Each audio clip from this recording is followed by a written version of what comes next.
pledge allegiance to the flag of the United States of America and to the republic for which it stands, one nation, under God, indivisible, with liberty and justice for all.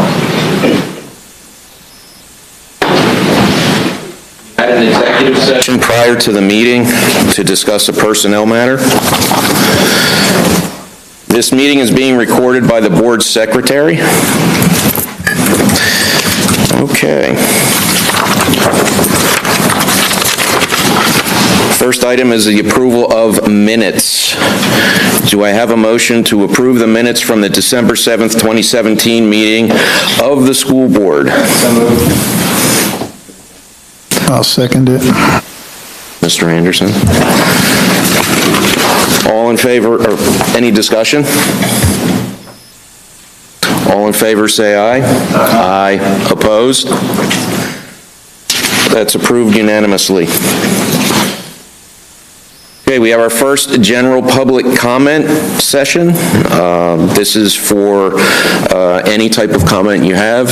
Do we have anybody that has... Nobody signed up. Nobody signed up? Would anybody like to come up? Yes, sir. Please state your name and area of residence. Excuse me. Hello, Scott Hendricks, Milford Township. But what I want to say tonight, because I do address the board in various positions, I'm here tonight as a voter and a taxpayer. That's my primary reason for what I'm going to say tonight, right now. Based on the new board and the new members, I've been coming to school board meetings for 30 years. And I can tell you right now, over those 30 years, I've seen a lot of people run for school board. I've seen a lot of different candidates run. I've seen a lot of slates of candidates run. But in 30 years that I'm aware of, and maybe Dr. White, who I know is sort of the historian for the district, he's not here, but he might have a little more insight. I've never seen a slate of candidates completely win. Usually one wins, two wins, but the whole slate. So to me, what I want to say about that is the fact that as a board, this new board, should take into consideration that the voters did speak and that evidently the direction that the former board was going in was not what the voters wanted. Okay? And with that being said, I know the new president has made a statement that we have to work together. We have to work for the children and this district, and we have to do what's best in their best interests.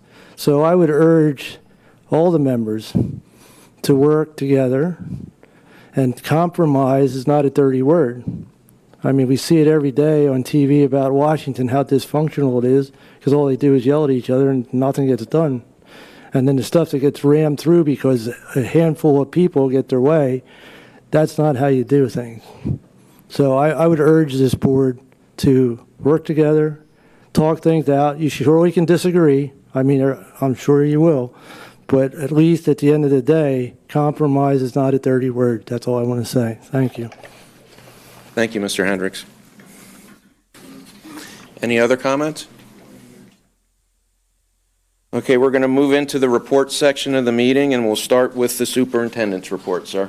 Thank you, sir. First up is the discussion about a how many year tradition, George? 8, please come on. We have an 89-year tradition playing Penridge in football on Thanksgiving Day.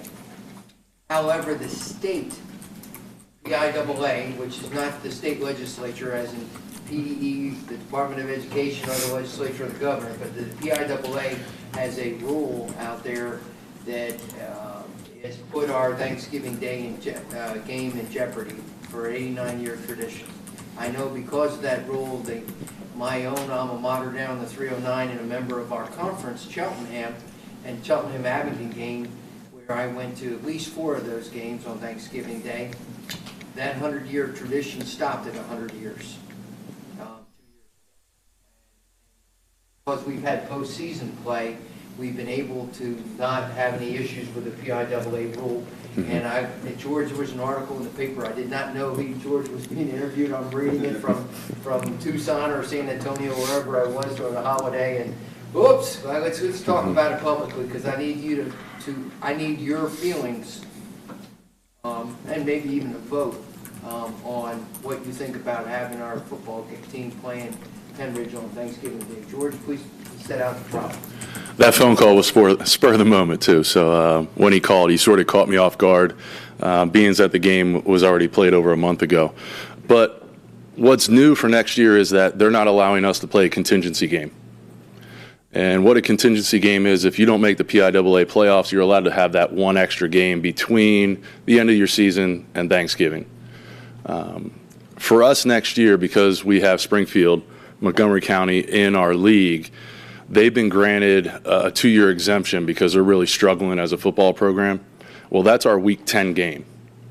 So we're trying to find someone to fill that slot, but we haven't found anybody. We've asked 2 schools, and they both declined to play us for Week 10, which means that our last game would be October 19th. And then we would have to wait around and not be able to play a game until November 23rd. So it's almost 5 weeks that we would have to sit around and not play and have to practice as a football program. Meanwhile, kids on the football team, could be practicing for their winter sports that would have started by then. So that's the worst case scenario, that we would have to sit around for 5 weeks to play that game.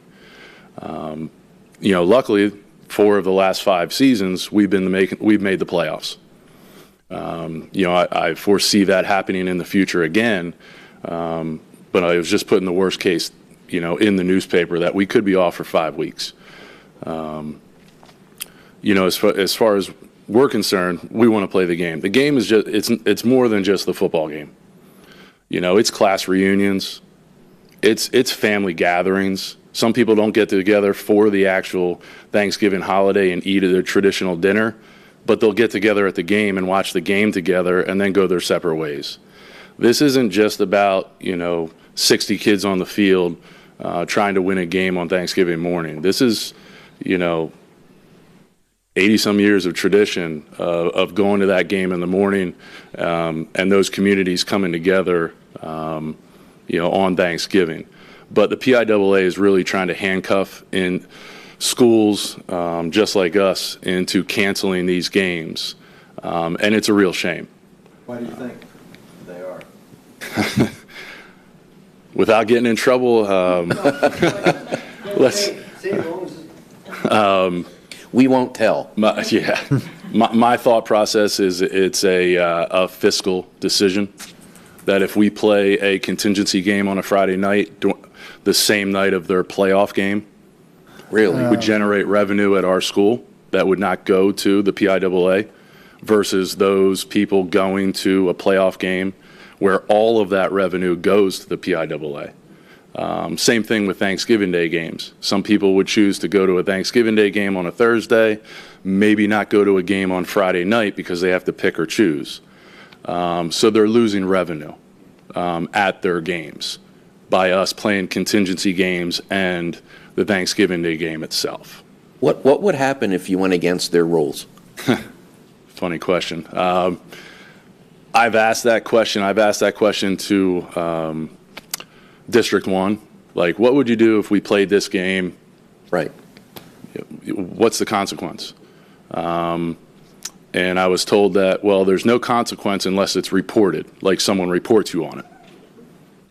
Because they're not going to come out. That's the same thing on the front. The PIAA is not going to send people out and try to catch people doing this. They don't have enough manpower to do that. Right. So if you're reported or self-report because you broke the rule, you get a letter saying don't do it again. If you do it again, then you'd probably be put on like double secret probation type deal. They don't have any real teeth. But they have potential. I've been in situations in my previous district. They could suspend you from playoffs. They could spell you too. Yeah. Potentially. Right. A game requires an opponent. Do we know what Penn Ridge's feelings are in this matter? They're searching for a head coach. So this isn't even in their thought process or wheelhouse. I have been in touch with some candidates for that position, and they would like to keep the tradition going. I think it's a board, obviously the decision, given the level of interest of the PIAA or their reach, that Yeah. They're saying it's a safety concern. conversation. Of course they are. Board to board, but getting, what I'm after tonight is, one, your awareness of this situation. This is a tradition. for Yes, this it is. community. It's been ruined for a lot of other communities. I wanted to know what your interest was, so one, I could help him pursue across Pennsylvania, not just in our neighborhood, across Pennsylvania, another team, even if we have to put them on a bus and. That was my question. If we found another willing team, even if There's 30 games on Thanksgiving that I've researched between Jersey and PA. Right. So there's a lot of teams that play Thanksgiving yet. Jersey does it right. They give off the playoffs the week of Thanksgiving. They actually skip the whole week and don't play a playoff game on that weekend because they know it's that big of a tradition for those communities. Now, if we found another willing team, would this be like an exhibition game? See, that's where I'm trying to toy in my mind. Would it be a practice on a Friday night? Would it be a scrimmage? Like, how could it be worded that it's not a contest? And would that They qualify? say we're only allowed to have 10 contests. And would that One on Thanksgiving, so 11 is that's it. They're not letting us have that 12th game anymore or Yeah. contest because of safety issues, even though their champion plays 16. I'm sorry, I got confused on the timeline a little bit. So the first game is usually the week before Labor Day, right? Correct. And then you play 10 games, one a week, right? Yes. And so that would take you, for the most part, to the end of October. October 19th is week 9. Okay. But like week 10, we have a bye this year because of Springfield. Okay, so then, so that would just, so the next game after the 19th, there'd be a week off, and then you have one the beginning of November, right? Then, or We don't have anything right now. there's no 10th game. That's what Right, we're okay, trying all to. right. Yeah, That so- would but be then- October 26th. So basically, looking for that 10th opponent is the only, then you'd have a 1 week off, then 2 weeks off before Thanksgiving to wrap up this Like season. 3.5 more or less. weeks, almost a Okay, all month. right. I was trying to figure out where the 5-week thing came from. Thanks. Yeah, it's if we can't find a week 10. If we're in the playoffs, it's a different story because then we don't play week 10 and then we'll play that following week. But I'm saying worst case scenario that we're off for 5 weeks because of their decision. Oh, we'll get in the playoffs. Come on now, George, is that simple? Yeah, I know it's that simple. I mean, that's the goal. That's the plan. But I just wanted to make you aware of what's going on and why that was printed in the newspaper and, has drummed up some interest in the conversation. And where does the board come in here, out of curiosity? Well, couple things is, your interest in maintaining the tradition, A, you're the decision body for this board, or for this community, and then kind of allowing or directing the president to talk to Penn Ridge president to get their consensus, board consensus. Then the support, if we have to put them on a more expensive bus, because we send them out to Pittsburgh to find a team, and if we find a team, we're okay. And that's an additional expense. And that's basically it for this fall, because of the schedule. Our schedule's going to change because of our conference changing, correct? Not in football. Not- Football stays the same. So we'll have that 10th game for 2 years at least, and then it'll rotate. With Springfield there? Mhm. So we have a 2-year promise, Yep. at least. Yes, And that's assuming we don't make the playoffs. correct. What's your support, and board president has the conversation right now? I'll speak for myself, and I think this is important that we keep it going. Yeah, you have a successful program. I will certainly reach out to the Penn Ridge board president and have a discussion, and at least find out what their thoughts are. Would anybody else like to comment? I think it's a tradition. I absolutely agree 100%. We move forward with it. I'm just confused on what the ask was. So the ask is to play that 10th week or the week after? If there's a way to play a contingency game if needed. Okay. that we would be able to play that game. 5-week span. Yes. Yeah. I think you would want, at most, just the board's support, show of support, right? Correct. I think we should revisit this issue when we get a 100-year anniversary. But Mr. Garten, is there something we're supposed to vote on here? I don't think you should vote. I think you just sort of get a sense of the Okay, board, yeah. so that they have some direction as to where they should Yeah. proceed. When you vote, it becomes, Good. a public Right. issue. Yeah, because I'm of the mindset that we have a successful football program, and that it's our job to get out of your way and let you have at it. I just want to voice my concern as to the success of the program, and I wouldn't want to see us playing a Thanksgiving game cost us a suspension or a trophy in some aspect for all the kids that work so hard. Tradition aside, and so I wouldn't want to see that happen. That would be my only concern. Time to be able to deal with that if it comes down the road, so you have enough time to be so advised. How about the audience? Clap if you think we should keep doing this. We're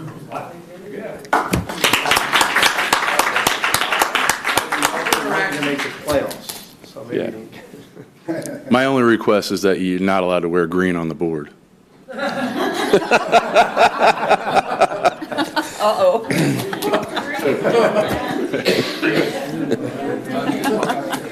That's the Penridge color. Thank you very much. Yes, sir. The next item is just a update.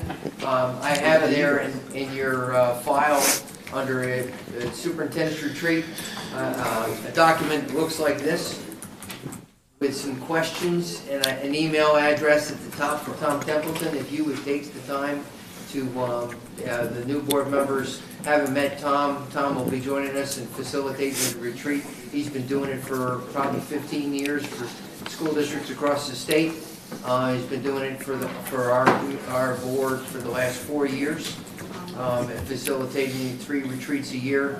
Our 3 are January, March, and June this year because of the new board. And so I would ask that you would see what his think piece is right now, reflect on it, and answer his questions, and directly to him. This is for everybody, not just the new board member, correct? This is for everybody, this all 9 board members, and you would do that. The last item is just a reminder that we'd like to get the new board members off to a great start. We had that conversation a little bit earlier with the facilities, during the facilities committee, that you come in and set up a time with the team here for an orientation for a couple hours. That you would start with me and you would move around the team, all the cabinet members that you've already come to know and over the last couple of years, and you have your chance to get that initial orientation. After we get that done, or while we're doing that, if it takes some time to get that done, we'll get you out in the buildings, whatever you'd like. I personally will take you around, or if you want to go around with somebody else, or like Kelly, so you can have the electrical closet orientation, if that's what you're, float your boat. But, Thank you, Dr. Armour. Thank you, Dave. Anyway, thank you very much, and that concludes my report. Thank you, sir. Excuse me, did Tom have a date he wanted to return to by, or just? As soon as you can, please. Okay. So he has enough time to put his thoughts together so he can come in prepared at the end of the month. Okay. All right, the next item on the agenda is our student representative report, and tonight that will be given by Anna Tran. Good evening, everyone. So yesterday, the high school had a texting and driving simulation where students were allowed to basically sit in front of a computer and pretend to drive while texting and show like the consequences of what happens when one texts and drives, which is educational, obviously, because that's You don't do that, do you? Of course not. Okay. Just making sure. Additionally, there are a couple events in the works, which is the Children's Theater by the current drama club. They're currently holding auditions and going over script and stuff. Speed Camp for all the athletes is currently in session as well. National Honor Society is currently planning the Winter Formal, which is February 3rd or 4th. I forgot. I'm sorry. Oh, the biggest thing is course selection currently undergoing for the underclassmen, but as an upperclassman, we're currently getting early action, early decision acceptances in the mail. The Daddy Daughter Dance is Sunday, February 11th, and that's being planned by the junior class. It's going to be held at the high school from 12 to 2, and daughters 4 to 11 with any father figure are invited. The prices are $8 for dad and $5 for the daughter for pre-registered, but at the door it will be $9 for dad and $6 for the daughter. You can register on the district website. There should be a link somewhere. Oh, and lastly, the high school would like to thank Dr. Harner for our snow days. Wow.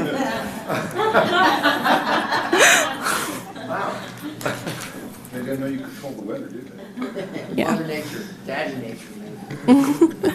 All righty, thank you. You're welcome. Did you actually take part in the texting while driving simulation? No. It was held during lunch and I was hungry. Do you know of anybody that did? I mean, there was a news piece that was done, I believe it was on Fox. Yeah. Ready to tee up right now. Oh, okay. Oh. It's recorded off the TV, so it's not the greatest quality. The majority of teens do it anyway. School is trying to stop that, and they're putting a new spin on it to show young drivers how serious the problem is. Our Bill Anderson has the story. We've all seen the horrific commercials, been bombarded with stats about the dangers of texting and driving, but it doesn't seem to be working. Do you ever text and drive? Yes. Occasionally. A little bit, yeah. Well, let's be honest. Unfortunately, too many people have to be scared straight. Being personally affected tends to influence behavior, but it also means that you have to deal with a tragedy. So Quakertown High School decided to try something different. So today we have a demonstration from Lehigh Valley Health Network. They have a driving simulator. It's just texting.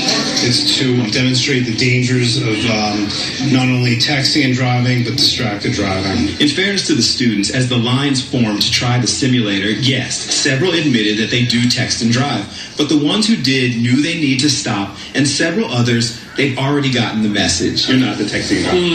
No.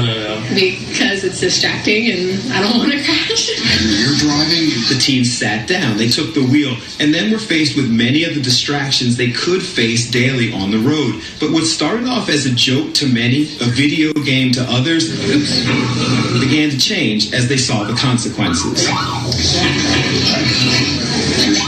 Wiggle your toes. No movement sensation below the waist. It was scary. Yeah? Yeah. I crashed into someone. There was a red light and I didn't stop fast enough. I see what's happened on the roads. People crash, people die because of it. We have to remember that these are teens, and as much as people may judge their decisions or the decision to simulate fatal accidents, it seemed to have an impact, as pretty much everyone left the simulation getting the message. It's not really worth it. Like, why put your life on the risk and, like, on the line for something so stupid? Definitely think twice before picking up the phone. Accidents involving death or serious bodily injury. This is a felony. Hopefully showing the effects of texting and driving without actually having to experience an accident will help not only these students, but everyone who doesn't seem to grasp that nothing is so important that it can't wait 15 minutes to potentially save a life, for goodness sake. I'm Bill Anderson. Well, thanks to a local... Thanks, Joe. I think that's terrific that we did that, because for my job, I do a lot of driving. I see this every day. I see people on their phones texting. I get behind cars that don't stay in their lane. And I think the more we get that word out and start with our students, this is really important. I'm glad we did that. Yeah, I second that. Phenomenal. I should have had him like eat a Big Mac and try to. And text. And text, all right. Thank you, Ms. Train. You're welcome. We'll move on now to the board committee reports, and we will start with the Education and Curriculum Committee and Mr. Anderson. All right, we met this evening and we covered a couple things. First, we will approach some companies about doing a climate survey, and the district will be,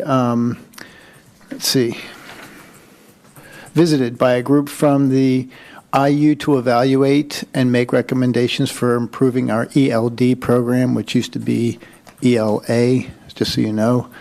And Next year, middle schools may have the option to select French as a foreign language option, just because we need to find out if they are really serious about that. And that's my report. Thank you, Mr. Anderson. Next, we have the Facilities Committee, and that's Mrs. Mitchell. I'm not really sure how detailed I'm supposed to go in these reports, so I'm going to give it my best shot, and then you guys can give me feedback later, just privately, okay? You hear snoring. We had a lot of items on the agenda, so I don't want to go past any of them, but I'll try to give you guys highlights here. So we did meet to discuss the Neidig Elementary School renovation, and we had folks from the Schrader Group come in and give a presentation to us regards to a couple of options that we have for renovation as well as additions. We are looking at putting out an RFQ for a construction manager. That should happen, I would think, relatively soon. And we went over some timeline information. So if that's of interest, then I think we could probably share that document with all of you. We also discussed what we're going to do with the Milford Middle School property as well as the Tohickon Valley property. And we did come to a consensus on our recommendation for those. So the Milford Middle School property, I believe, is 47 acres of property. And so to sell that property, we would only get, I think, approximately $600,000. At least that's the value of that property. And if we do not demolish the property, if we were to keep that property and sell it just as is, there is a new bill that is being looked at by Pennsylvania, which is the right of first refusal. And essentially what that means is that charter schools would have the right to purchase the property. They would, correct me if I'm wrong, Dr. Horner, but they would have first dibs basically on the property. Now that has not passed, and it at this point they tried to pass it the last few months, I think, or the last year. They've tried to pass it twice. It didn't pass, but we feel we're pretty convinced that at this point they might have the votes to do that. And so we have to be thoughtful in how we move forward with Milford Middle School property. If we were to keep that property and the building on the property, then we would take the risk of a charter school basically being able to establish itself right there on that property, which, as we know, it's a 10-mile radius, I believe. Is that correct? Right. Where other schools, or excuse me, folks in the community within a 10-mile radius would be able to have access to that, which could have a very detrimental effect on our fiscal situation. And so. And theirs. And theirs, yes. Can I ask a question? One question about that. Has it been brought up what the effects of demolishing the building was and what that would do for the land value? So meaning if we demolish the property. Knock down the building, there's no building to buy, and then it's just land. Right. I think we did actually talk a little bit about that. Is that right? The value of the property? That should be in the decision tree analysis. Sure. Because that would solve that issue and take away, it would take away the time crunch. I'm going to defer that to some of you folks. If we don't demolish the property versus if we do demolish the property, does it change the value of the land? But Mr. Garten, demolishing the building would solve that issue, wouldn't it? It would. I'm not saying you should, that's your decision, but obviously they wouldn't be interested in buying the property than having to construct a building, so. So it makes it more valuable. And I think we have a huge risk by keeping it there. So that, I think our committee would advise against that. So the thought process of keeping the property would be that we would also have that land should we want to build on it down the road. It is 47 acres. It's beautiful land. So there's a minimal advantage for us to sell the property versus holding on to that property for the future. It might be a good idea because Ben Salem has a bricks and mortar charter school within the confines of the school district, and the cost, the outlay that the taxpayers pay because that school is there is significant. You might want to get Dr. Harner to check with the superintendent of Ben Salem so that one thing you don't want to have is a bricks and mortar charter school within your confines of your school district. Yeah. And so, last year, at least 10 months ago, I had a phone call from the performing arts charter school director in Allentown who called me, and it basically substantiated what the borough had told me, that they were looking around for a building to build a performing arts charter school, and that had a lot of impetus behind a couple years ago with our dance studio, Black Box Theater investment, because we've already made the money back for that additional cost by bringing students back, and then not having students go there. Some, but others are going. So the committee is going to recommend that we hold on to the middle school, Milford Middle School. However, we do recommend that to demolish the building just due to the risk for the charter school. Tohickon Valley Elementary School, we have someone who is interested in purchasing that property already at this time. And am I correct, Dr. Harner, that they are going to also take care of the demolishing of that building, or is that our responsibility? For Tohickon Valley? For Tohickon Valley would be us. The The person that's interested in purchasing the property would like the property with the school gone. Okay. And if we don't just demolish the school, we have to offer it up to a charter school first. Right. If SB2 passes. If SB2 passes, yeah. Board should understand that when you sell buildings, there's three ways of doing it. One, you do an auction bid. Two, you do sealed bids. Or three, you do a private sale that requires court approval. And the elements of that are you need to have two appraisals done that says that the private sale is reasonable based upon the value that would be fixed on it by the appraisals. You do have three methods. It's not often anymore that people do it by sealed bid or by public auction. Most of the time it's by a negotiated sale with court approval. Any comments or questions just in what I stated? The person who wants to buy the property, someone land in Quakertown? I believe that they have a development, right, for Tohickon Valley. They have a development, Yes. and they have interest in the property because they're building a development right next to it. The owner of the property across the street here would like to have access to. Do we have to make a recommendation on the options presented by the committee tonight or next meeting, or do we at all? This is just a discussion report. If you want to vote, you can vote on anything, but this is just a discussion and bring back at the next meeting. I'd like to take some time and let you guys digest some of this, and if we have questions, I would prefer not to vote on that tonight. What is the property worth? Which one, the Tohickon Valley? I think it's like over $1 million, 1.5. For the demolition cost, minus probably about 180,000, so. A little bit. It's like 1.25, something like that. The only interest in timing is SB2. And that's the only reason for a discussion. Plus, the modeling, the mathematical modeling last year for the budget, we had Tohickon Valley and Milford in the mix. There, after demolition, the property costs and property value and all that. If you decide to, as we discussed during the facilities meeting, after Milford, if it was demolished, I think the value is only like $600 and some thousand. That's a one-time sale, one-time thing, and it's a strategic asset then, as that land there for future building for us for an elementary school. Right. So the property, it says here the appraisal value for Milford was just north of $1 million, $380,000 to demolish it, with the net being $650,000. That was for the Milford property. If you look at Tohickon Valley, it's $1.5 million. The demolition cost $180,000, so the net would be $1.3 million. I believe that property is 10 acres, Half as much right? to demolish that school? It's fallen down already? What's that? It's got half the square footage and it's. Milford does kind of look like $5 per square foot. Tank-proof bunker. Yeah, it does kind of. Looks like a prison. Yeah, I think I do want to sit on him.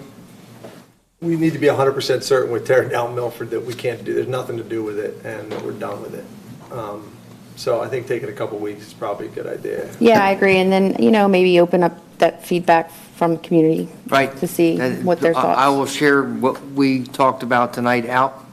That would be great. Our parents at least will know, and if Yeah. not, whatever the community knows through reporting. Sounds good. And do consider that the $650,000 Mr. McCucci just mentioned is an income that will not be realized if we do not sell the land. It's true, but at one time, it's not a. Statement of fact. Yeah, it is a statement of fact, sure. So, and another point is a government body supposed to squat on public assets? I think. Does that make sense? Yeah. Right, you know, like. You mean like should from we a. hold on to it, and why, Yeah. and.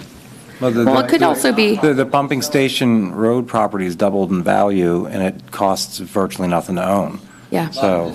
But is that? But it's an asset, yeah, it's a diversifying the assets. Right. It's fun part of. Is that the role of a government body to take from the citizens that which they could use themselves in different ways? It's just a thought. Yeah, it's good feedback. I think what we need to look at, like Dave said, is what is our profitability for, selling it versus could we generate revenue from the existing land, and would it be a smart investment for us? And we know land is always appreciating, so.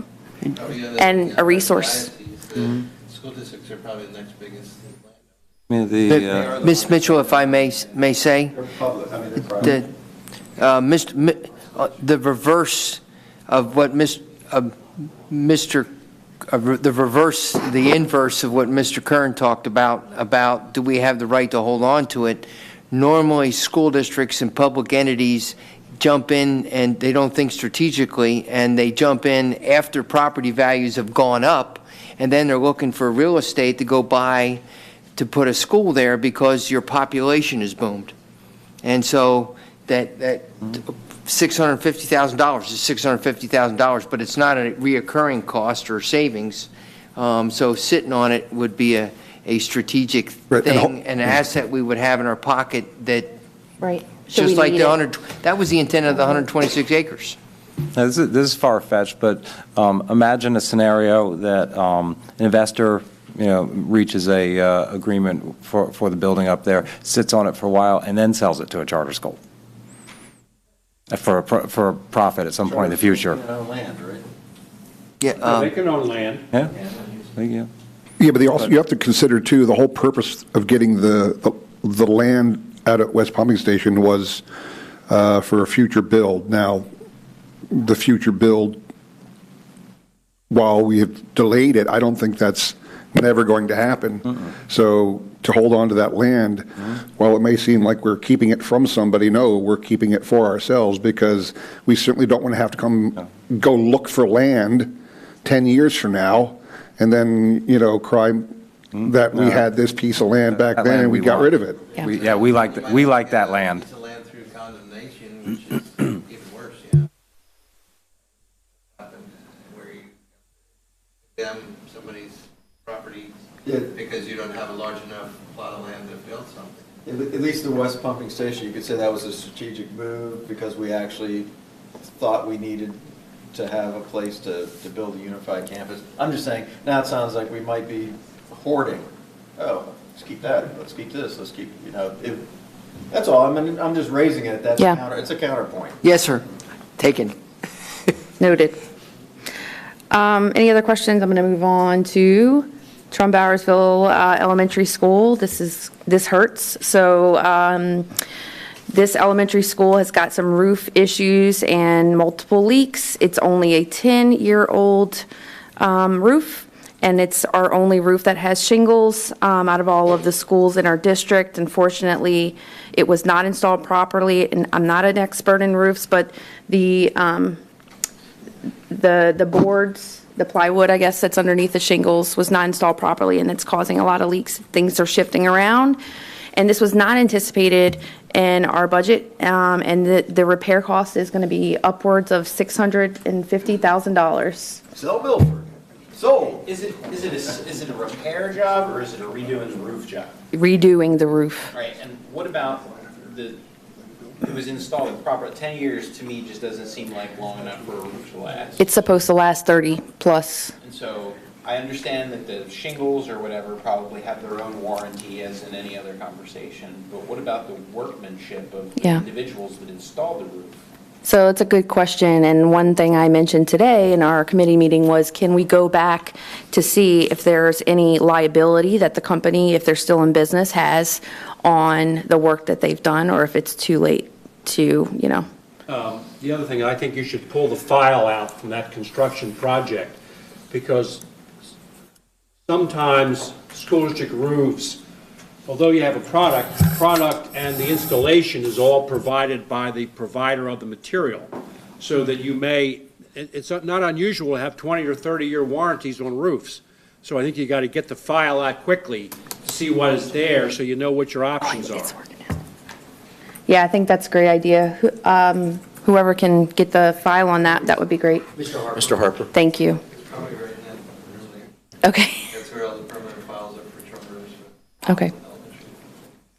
Yeah, that would be good to know. So one thing to note is if we do have to replace that roof, since it was not planned, then we're going to have to consider, and we don't have to decide now, if we're going to take that from our planned capital improvements, or if we are going to just, in addition to the capital improvements, make that investment. So we don't have to decide now. Any other questions on that? Like actively dripping as we sit here? Yes, there's several leaks, several. Like you walk in, from what I hear, and there's leaks right when you, yeah. Garbage cans, Big bucket? multiple leaks. Well, get Not the in good file shape. real quick, because if there's any verbiage in there that protects us. And if we don't replace it, we could be looking at air quality issues. This could really compound into bigger issues, so we have to think about that. I don't want to cough up 700,000 if we don't have to, but Right. I think it has to be done quick. It hurts for sure. Ronald Reagan Boulevard, just a quick one on that. So, of course, I think all of you know that agreement that took place for that.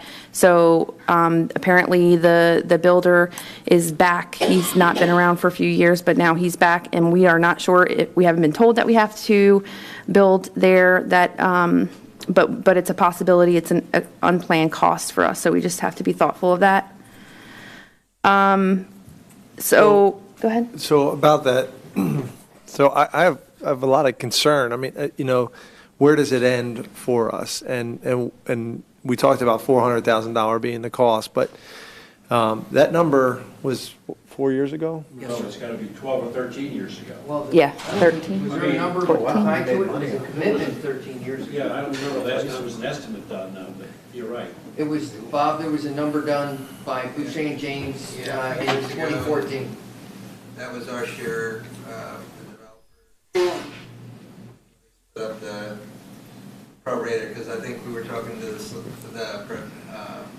developer about getting the cost estimate and then prorating our share and us paying. So we still think it's going to be 400,000 as it was back then, or, I mean, do we think with inflation and everything else, we're going to have bigger? It's always, yeah, I think it's, The cost of a road's tied to the cost of the price of oil. You go back 4 years ago, gas wasn't selling for what it's selling for now. So you should expect the road to be a whole lot more. and unfortunately, there's no sunset clause to this, so it's an indefinite contract that we agreed with, unfortunately. So we're also considering a new high school band tower addition at a price tag of $20,000. There was some concern in our committee meeting that there is already a high school tower, and why don't we relocate that? So we're going to hear more information on the business case as to why we should purchase that. And we just reviewed our capital projects for the upcoming year. And there's a couple issues in the high school. So we are about 99% complete with the renovation of the high school. Also 90% complete of the sports turf fields. There's some HVAC issues that are going on in the high school, but I believe that's mostly resolved at this point. Is that right?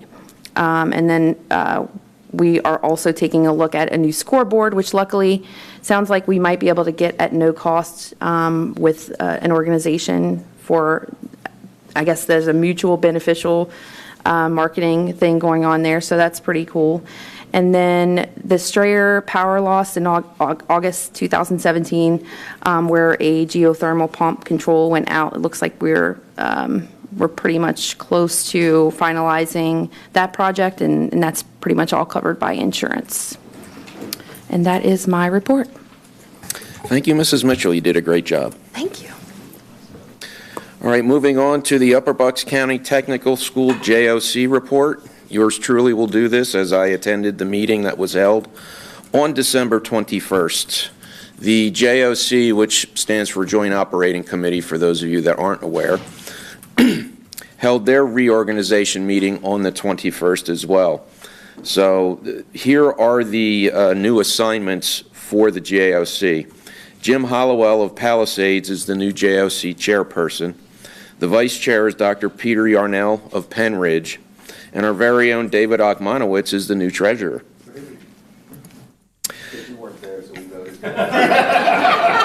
And that's exactly what happened, folks.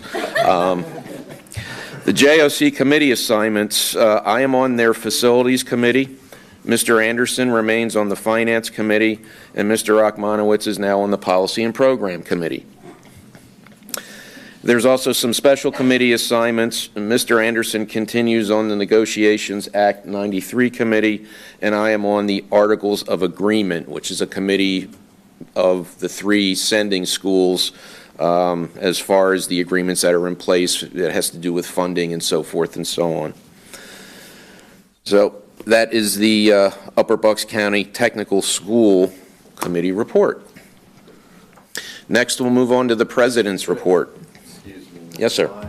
I would just like to, I know Chris Polk's not here, but they had great food there, just saying.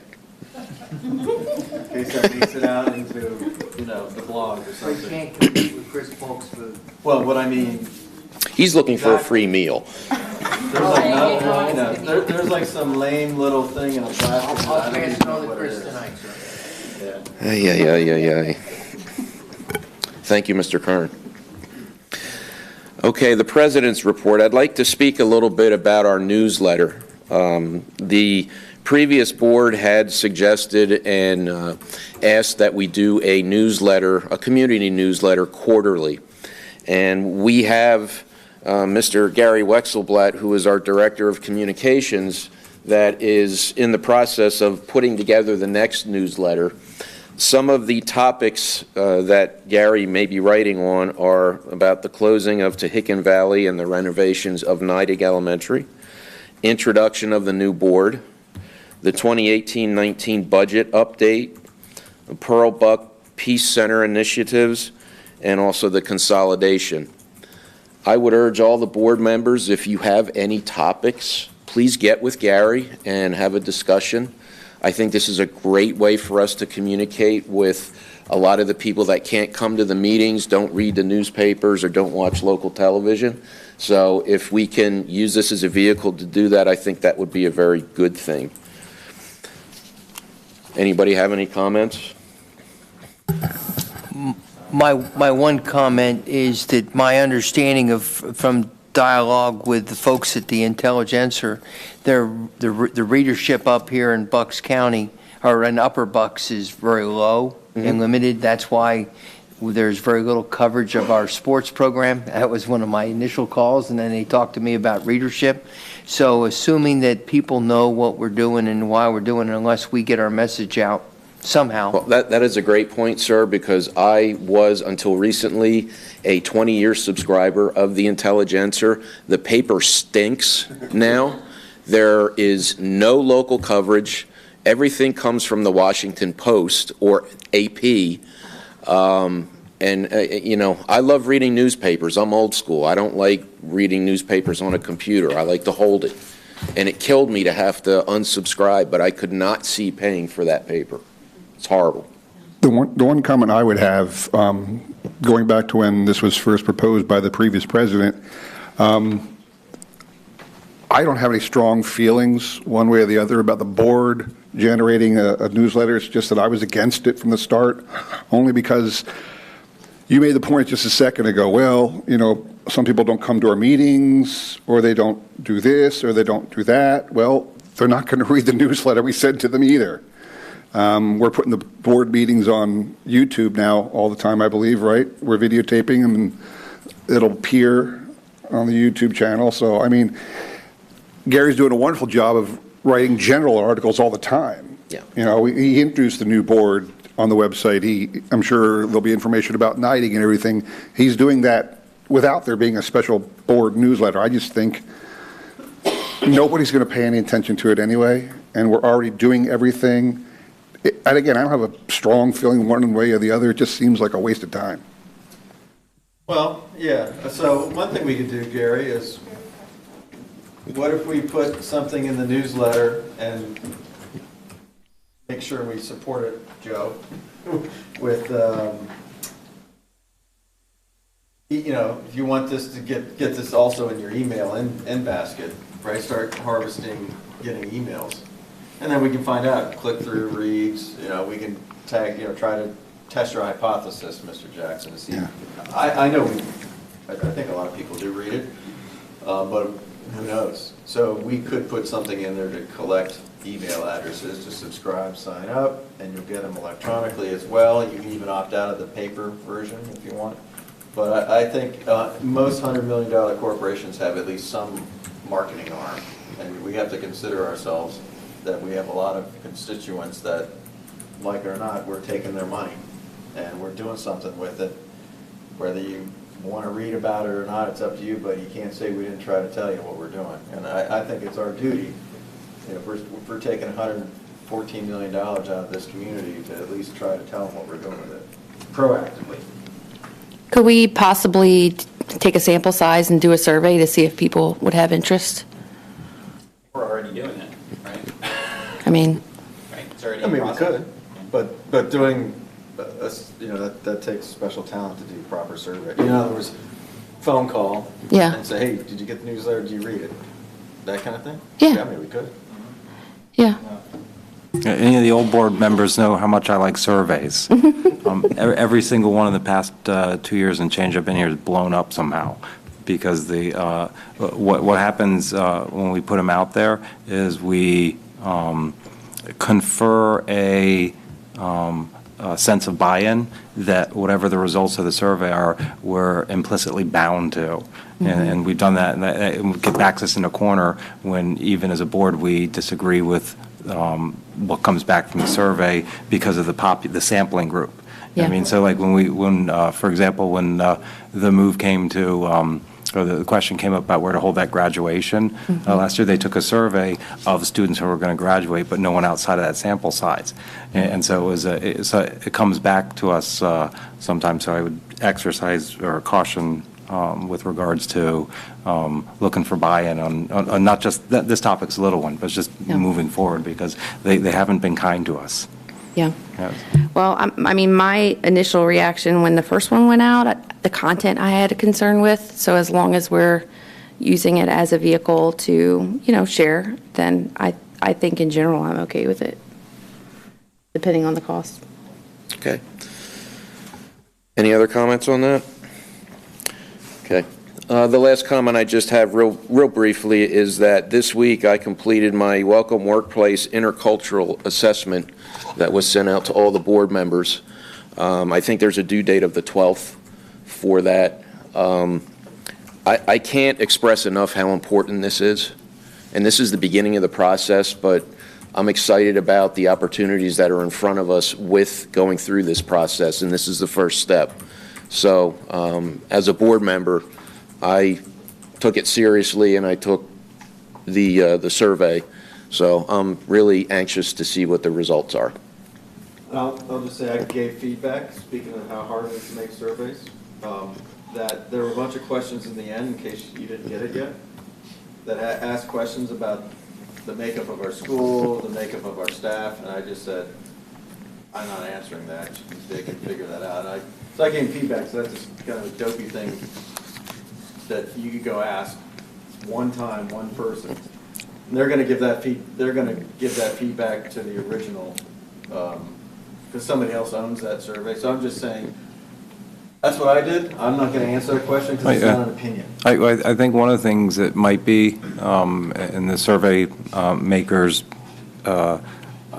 algorithm is to determine our accuracy of knowledge to see what we think the makeup is, and then they'll come and they'll say, you guys thought this and this, and it was actually this. So I'm anticipating that. And I predicted that. I said if that's what they wanted, they should have worded it. Give me your opinion, what you think the makeup of our student body is. Okay, Well, that's an opinion, but- Mr. Klein? Yes. Dr. Hoffman has the answers to. Yes. Hi, thank you. So as Dr. Sedicum said, the purpose of those questions, because I did ask for clarification, is to determine how closely aligned the people who are taking the survey are with the actual numbers of the district. So if we determine that our teachers, for instance, feel overwhelmingly that we have a certain number of students and that's off from how many students we actually have, then we would know that we have some work to do in that area. So obviously it's well within your right to answer or not answer any of the questions on the survey, but just for clarification on that, Dr. Sedem. So there. Great. Wow. Easy. So that's good. So if any of you haven't answered the question, then don't interpret it like I did. I interpreted it as a census question. Which But now it's spoiled for anyone who hasn't taken it yet. Yeah, so if it's an opinion, then answer it like an opinion. But I thought it was a jokey way to form a survey question. Okay, moving on to discussion of upcoming action items. First item is fiscal items, which includes the budget process, and I believe Dr. Harner has some information for us. Good evening, everyone. Hey, thank you. This is our first preliminary budget preview, and it's going to be more about terminology and process tonight, so I'd like to get us going and being thoughtful and reflective about where we've been, where we are, and on the 25th we'll talk about the 25th of this month, the next board meeting, where we are going to be going. Here's the agenda for the presentation. Next slide. Preliminary budget, what it is. I'll let you read that for a second. And it will be presented again at the next meeting. Next slide. Some terminology, Act 1 index. I think most of you have heard that terminology through the springtime process, because I think all of you have been here at board meetings talking about Act 1, what that is. Things I wanted to talk about here on this slide, you can see we're adjusted. And the market value ratio, that's basically based on the wealth of this community, and because of our how we are relative to other districts, we get a little bit more of a higher index. As you look down at the bottom of the slide, and it's on your presentation there, Council Rock is 0.150, where we're 0.422. And so they're right at 2.4, whereas Bristol Borough is 0.610. Obviously, their poverty index is quite higher than ours. Our index, when it kind of give you an idea about poverty also for the district and for the audience, when I arrived here, I believe it was right around 26, and maybe it's about me, I don't know, but now it's 34%, from 26% to 34%, right under 34%. And that, How do they determine that number? that is based on our free and reduced meals and our students that report. Lynn, could you give them a little bit more on that number? Yes, our poverty index is based on qualified.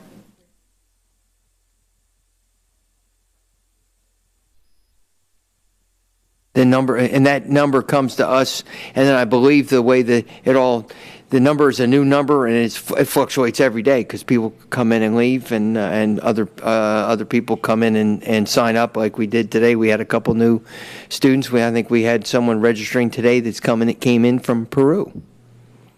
That number fluctuates, but our as it is for across the country, poverty is going up. and especially in that post-recession issue. The market value PI ratio, just if you're interested, that's everybody's market value of all the properties in the district.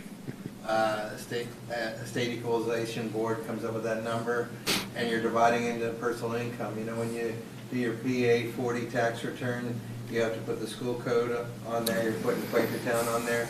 That's how they accumulate everybody's personal income in Quakertown and come up with the denominator for that. So. For perspective, do you remember offhand what the number is for Philadelphia, the poverty level? I think it was like 29 the last time I checked, like 2 years ago. I don't know, sir. I can find out and get it to you, but I don't know. I do know that they, because of their poverty index, their Title I funds, when I was working there, it was in the double digits in the millions of dollars that they got because of it. It was an incredible number. Next slide. This one talks about our exceptions, referendum exceptions. You have index, and many of you, if not all of you on the board, and most of you in the community have heard me with a previous presentation on the budget talked about referendum exceptions. And these are the two exceptions that we have right now this year, and then what that value would be if we use the full exception. And to foreshadow, and you can see down the bottom what that total increase, the maximum tax increase for the district is 2.4% plus the other percentages, that in total tax increase would be 6.04%. What you'll see here, well, I'll wait till the next slide and I'll get to that, or the following slide in the near future. Next one is on the calendar. This is our budget timeline. Here we are today. As I mentioned, on the 25th, we'll have the preliminary budget presentation. Deadline to adopt the preliminary budget, you can adopt it at the next meeting, but it has to be adopted by no later than the first meeting in February. You've all been familiar with when and I know the new board members have heard from me and from our springtime, summer discussions, fall discussions. Well, it comes in at a higher number. These are all projections, and that's what you're going to get here at the next board meeting, and a little bit tonight, and we'll come into a lower number. We have a slide that sort of talks about those artificial constraints that are foisted upon us by the wonderful state budgeting process. The artificial constraints, what do you mean as an example, sir? So a couple things are, you can never rate, I guess if you make a budget statement, you can never raise it. So we naturally will try to come in high, knowing we'll go low. We're just bound by exceptions. We vote to take them or not take them. Okay. So is that a true statement, that if you put in a $100 budget, you can't later say, oh, it really needs to be 105? Like, you can't. Correct. That is correct. You can only ever go down. You can only go down. You cannot go up. If you adopt an index budget, preliminary budget, you can't go for exceptions. So I just want to point that out to the new board members, because this made my head explode when I first, came here 2 years ago. And the next thing is, a big component of our budget that has to do with some state number comes in after we have to submit our piece, correct? And I forget which state component that is. I don't know if it's their final numbers or... No, we have that already. The state has to adopt their budget, so all their state funding is... Because we get money from them, and I don't know, I just remember learning that at the PS. Well, let me take you through this, and then I think you'll have what you need. Then you can see the final budget adopting no later than June 14th. Other key dates. The deadline to adopt an opt-out resolution. That's for the exceptions. Next slide, please, Joe.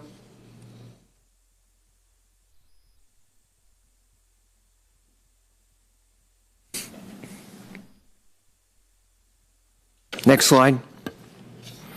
The priorities for our budget that the administration has been working on is the funding the capital maintenance plan. We've been talking about that for 2 years, and that's that $1 million set aside to fund the get done things like our Trumvallersville roof and other things that are on that list that was previously briefed by Ms. Mitchell. Renovation addition in Nidec Elementary School, we would have a debt service associated with that, a cost to borrow the money, additional special education supports, and I'm going to give you some dollar figures that you can see. These are the things that we need to add. At the high school, you can see we're looking for a special education focused assistant principal. Over the last 4 years, where we have approximately 15 less teachers. We have 2 less administrators, or we have 1 less assistant principal and 1 teacher on special assignment. We have the same amount of students. So we have basically 20 less adults in the hallways that are professionals, educators that are watching our people, and this is it's problematic. I hear it often from when I walk the hallways and listen to people that we need to have that supervision. The additional aid support in special education and teacher on special assignment to support POF. POF, by closing Tehaken Valley, 2/3 or 160 students are going to be going to POF next year. They have a lot of our IU students are there for the students with disabilities, and frankly, the principal by himself is overwhelmed, and we need to rectify that and support him. So with all those students going there, we're at the point where we need to add support, and we're recommending not an administrator but a teacher on special assignment that's an expert in special education. I have a quick question in regards to Yes, ma'am. Special education and our aides, just so I can validate some of the feedback that I've received, that we have our special education aides are assigned to a greater number of teachers than previous, as well as a number of core teachers that they're assigned to, or excuse me, students, classrooms, and then also additional core teachers. Is that the case? Can you qualify that for me? Principals, Yeah, they're more stretched thin, essentially, than they have been in the past. Stretched, or Yeah. we have more So if they had- aides. For instance, what I've been told is, let's say that they previously were assigned to 3 classrooms, or 3-6 classrooms or something, and 2 core teachers, they're now double that amount that they're assigned to. So they're running around trying to get to each of the students, and they don't have a lot of time. Is that the case? I know if I was a principal, I got one right here in the second row, if he could have more aides tomorrow, he'd take them. Correct? Yes. Does he need more aides tomorrow? Possibly. But this year, is it far less than we've had previous years? Zach? I'm not sure if this answers your question or not. But I can tell you over the last 5 or 6 years, we've increased aid supports every single year. And what I mean by we have more aides this year than we've had last year, more last year than we had the year before. And part of our presentation next month, and you'll have it earlier than tonight. Like, this is just an overview. Right. You'll have a lot of attachments, and you'll see historically across the district going, because we created it a couple years ago. A document the HR created it for me was where we were back from, is it 2003 or 2002? Forward, how many guidance counselors we have, how many teachers we had, how many administrators we have. You'll be able to see that precisely. That'd be great. Hey, Janet, with our Director of Special Education, do you have any comments to make? The only other thing that I would add, there are some aides that we've been really including our students in regular education as much as possible. And so some of our aides that started with us may have just been in one classroom, a special ed classroom.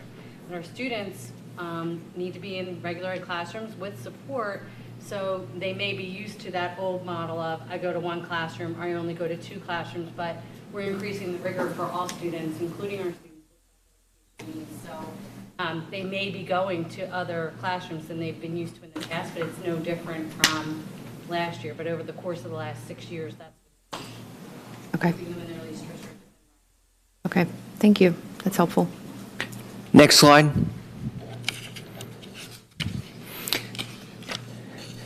This is a fund balance surplus shortfall comparison. I'd like you to bring it to attention down toward the bottom. You can see the where the fund balance commitments were and how it's gone down. That's what I'd like you to bring your attention to bottom line, where we were at 15, 14, 14 again, and then down to 12. This just is a little bit historical piece. Next slide is a slide that is helpful. That the board last year, it was made a little bit the clarity of how the preliminary budget is not the budget that is finally approved in June, and the difference. The purple, the height of the purple on the histogram, that is what the preliminary budget was presented as. The blue is what it actually was after audit and closing out of the books. You can see here for 17-18 how which is this year, how the reason we have multiple colors in there, that is with the Tehick or Milford in there. And then the adjustment after Milford was taken out and the board approved closing Milford. So you can see the difference. Next slide. Here are our pressure points. I will tell you that Peasers is not the pressure point for us this year. They gave us the number in mid-December. I believe I shared it with the board in an email when it came out. It's only around $300,000 or so. But the other pressure compared to what we were expecting it to be. But you can see this special education is clearly a pressure point for us. Another one is our healthcare program. You can see that is the initial number, $828,000. That's the initial number from the consortium. Zach, could you take the board through how that works? Yeah, so we're part of the Bucks and Montgomery County Healthcare Consortium. I'm the trustee for the management side, and Lynn Morgan is the trustee for the labor side. She's part of the teachers union. We go to meetings twice a month. We get what they call 3 looks. So our consultant, who is locked in, provided the first look. That's what we use for our preliminary budget. And as you can see by the presentation, medical and prescription, we're seeing a larger increase than we were expecting. Now, typically, your first look is going to be your largest look, so I do anticipate and expect to see that come down a little bit. We'll get another look in the next month or so, and then we'll get our third look, I believe, in April. And we'll build those into the budgets as they go along. Is that $828,000 the budgetary line item, or the increase in the budgetary line item? That is the increase between medical and prescription. You can see special education. What I tried to foreshadow with you before the holiday and I'll include that as an enclosure for the presentation and the preliminary budget in 2 weeks. Special education, as you can see, the increased costs, and it's fairly significant. And these are the new additions there. The 2A family focused partnership. That is that $144,000 cost. I believe the new board members were in the audience when the previous board approved having a program in the high school. That's where it brings with it three adults. It's a contract, and they take care of a lot of our students. They have a load of up to 40 students that they keep track of, the ones who are in the high school only that have a truancy issue. And the reason I put up the ESSA up there is the ESSA requires districts now, or state, and then in turn districts on their annual reports to be put out there front and center and more accountable for their truancy and getting students in the classroom. Back into the classroom, excuse me. Is it fair to say that's a state mandate? It is, yes, sir, under the new report. Well, excuse me, for the report, the new state report, they have a new title for it. Basically, they've added in a whole bunch of other indicators. They've kept the other school performance profile requirements, and they've added in some other things, which includes truancy. So basically, every school district has to pay a for-profit company. No, sir. No, that's our strategy. That is it. In-house too. They. Truancy officer, essentially, is what they are, correct? That's what that. They're not a truancy officer. What they are is they are a 24/7, 7-day-a-week employee or a contracted employee that work for us. We learned about this model from Penn Ridge School District, and we contracted with the company from there. Janet, you help me with this a little bit. Janet supervises that contract. Yeah, please. Am I looking at correctly? It was revenue neutral type thing, if I recall, when they gave the presentation. We were hoping to save from outplacing students or having students drop out, quite frankly, because our numbers were a little high in what we were seeing for both special education and regular education students. So it's more under the pupil services realm because it's not just a program for students who are identified as in need of special ed services or supports. But it's really getting some of those students who are disconnected, and it really is a family situation, and so they'll go to the home in the morning, they'll go after school. Sometimes students who cut classes at the high school then get a detention, so we wind up with students who aren't happy with being in school, and then we make them stay longer, and so they'll do a Saturday detention with service projects, things like that. So. One of the compelling components of that program was that it had a drug and alcohol abuse to it. So what happens is not only do you identify the truant students, but you try to work about why it is, and it helps plug them into programs to seek help for the underlying cause behind the truancy. Okay. And that was the basic gist of it. Thank you. Mm-hmm. The truancy laws have changed also for the state, and getting back to your Mr. Kern's comment about the revenue neutral, we have our students that we've had issues with truancy. They have gone to ombudsman in the past, and we're not allowed to send them there anymore. And that annual cost for ombudsman used to be $340,000. and this year it's what? It's 147. So it was 300 and some that we would send, and ombudsman's on the other side, the 1/3 of this building here. They have that side that goes out, and their entrance is over on the side of this complex. That's where ombudsman is, and we were sending over $300,000 to them a year. Now it's half of that, and so that's where the revenue neutral piece is coming from. So we saved the money this year, but now we're saving. We have to address the need. So the program is to nurture the kids to stay in school rather Yes, sir. than get frustrated and drop out. Yes, sir. And it's 3 adults that are focused just on that.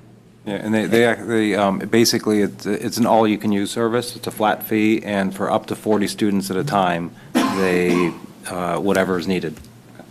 I know that to make it even more personal, the person in charge of the program is a Quakertown graduate. He is an assistant coach for Coach Bannis here. He's been working over in Penn Ridge, and I hope we get him full-time for the program. His mom was a former board member, Linda Martin. So we're excited about having this program in place. It just started in December, correct? Yes. Any other questions on these line items? Next slide. Now this is where it gets down to into the weeds, and the I wanted to give you some numbers on what it would look like for the audience. It's probably really tough to see, and this presentation is online, so you can see the numbers.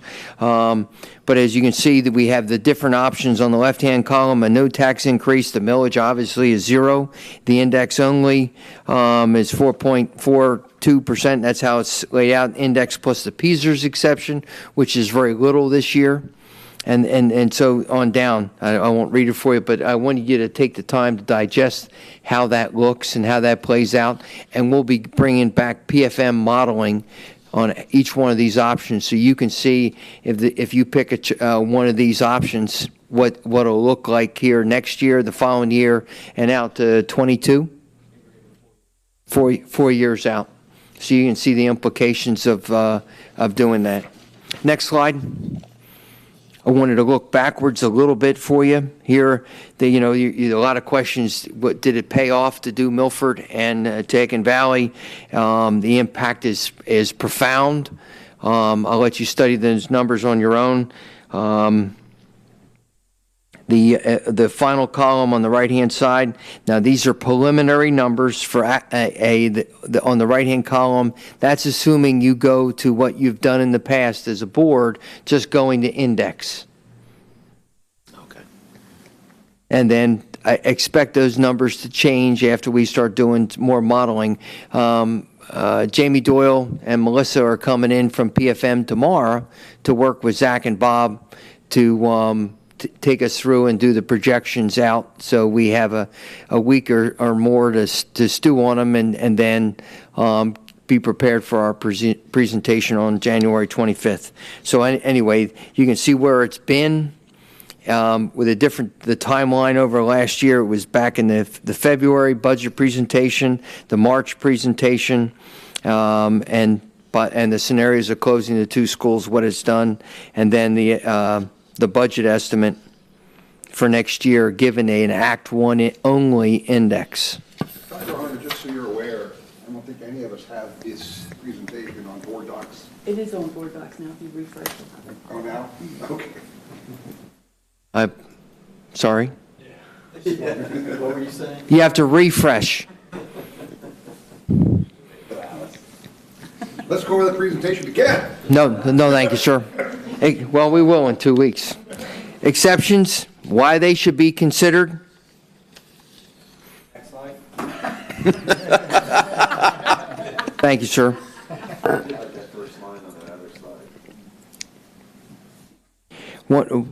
As your superintendent, I will be bringing you all the different modeling from all the different options with a recommendation.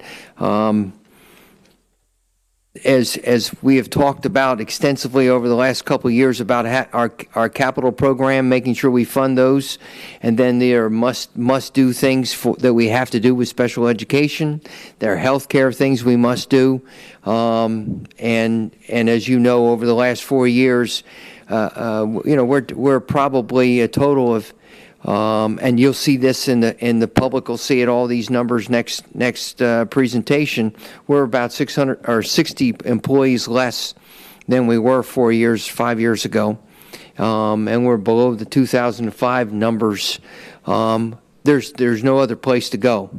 And so I understand Dr. Sedicum, and I'm going to present the numbers as they are, and obviously the administration will carry out what the board votes on back in June, but that's what we have. So our next steps, moving off this page, this is their timeline, January 25th, and then no later than, and continue to look for the changes. I'm confident that medical premiums will come down, probably a couple $100,000. We've seen that before. Ms. Edwards, when you were doing it 3 or 4 years ago before Zach took over, can you give the board a reflection of how that looked? Well, our first 3 years, we experienced some reductions, actually, in medical premiums, not just reductions in the increases, but we captured all the savings resulting from lower administrative costs, from having a much larger group size that drove better contracts with the major provider, which is now Aetna. We captured those savings. So for 3 years, we actually had premium decreases, and then having captured all those savings, then trend is now catching up with us. We have had, I think, what Zach would categorize as a pretty bad year this year from a claim standpoint. And in the end, those of you who understand medical insurance know at the end of the day, you pay your claims plus your administrative fees in one fashion or another, and there's no real way to escape that. Self-insured or? We purchased our insurance through the consortium, so the consortium is self-insured. Like our own little chamber of commerce. Yeah, so how much was our premium last year? I do not have the history right in front of me. No, I mean, what was the annual, the line item for that for last year? Because it's an increase of 828,000 from. It was in the 7 Do you have it in million. front of you? Yeah, it's a little over. 7 million, I think we're around 8 million. Right, and the percentage increase from the year before, ballpark? Because what I'm trying to trying to actually make the point is whether being a member of the consortium versus purchasing it ourselves is a good idea or not. And the percentage increase actually seems to be less than at large in society. So the thing is, you look at 828 and say, boy, that's a big increase. And it is, because basically that $1 million we keep trying to set aside, well, there it is, right? So each year you say, okay, we got enough to set aside this $1 million, then this comes along. But percentage-wise, the basically consolidating the administration cost with the consortium and saving money than going directly, we still probably are better off being in the group that we're in than otherwise, because even though it's an increase, it's less than my increase was last year. Yeah, we're definitely too small for it to be prudent for us to self-insure as an individual entity. How many employees is the school district on the insurance plan? Ours, so There's about 546. district? 546? Yeah, 546. 546. I don't know why that number stuck in my head, but it did. So as we're going into the budget for 18-19, we have really come a long way in fine-tuning all the major items and going in there and finding, like in busing, my first year, we reduced the busing transportation cost by $600,000. And going in there and looking at class sizes at the secondary level, and now we're at that pressure point. I was in the high school 2 days ago with Mr. Finnerty and his lead teachers in each one of the departments, and I know the class sizes there have gone up a little bit. They were under 19-to-1. Now they're up in the low 20s over on average. I mean, there's variances from low to very high, or what most we would consider as, or you would consider as high. So there is no other places to go than start adding back in positions. So expecting us without cutting program to go find a couple $1 million, given the required things we need to get done, or the should do things like the capital projects that need to get done, so we don't get back into a 30 years of neglect in our buildings like we've been able to identify and start fixing. So anyway, that's where we're at tonight. Any final questions? Yes, sir. So the thing that I think is very illustrative and might help all of us, or at least me, is if you categorize our budget and the pieces of the budget that we can affect and those that we can't. I think that's always, 114 million, that's got to be easy to find a couple million. Well, not if actually 80% of your budget is spoken for and you can't touch. Is there a way for us to get that information by the next board meeting? In other words, we'll put a little we can't change. I think the number's closer to 90%, not 80%. You sent that slide, and that slide existed at one time. Can you go back to that, the preliminary budget versus final versus actual history chart, the one with the little colors? Yes, sir. I love that slide. I know you do. I know you do. Well, well, because one, it shows the consistency, through your years here. So, where's that? Can we look? Oh, it's coming? It's the preliminary Right there. budget. It's Now the little, you passed it. Keep going. Keep going. Histogram. That's one. Yeah. So, yeah, so the slide, I like the colors, because blue is it for makes it Quaker really Town, easy sir. to My favorite digest. color, too. So basically, what we're going to get next week, and I guess mostly for Kayla, who else is on Finance Committee? Okay, yeah, so. Sorry.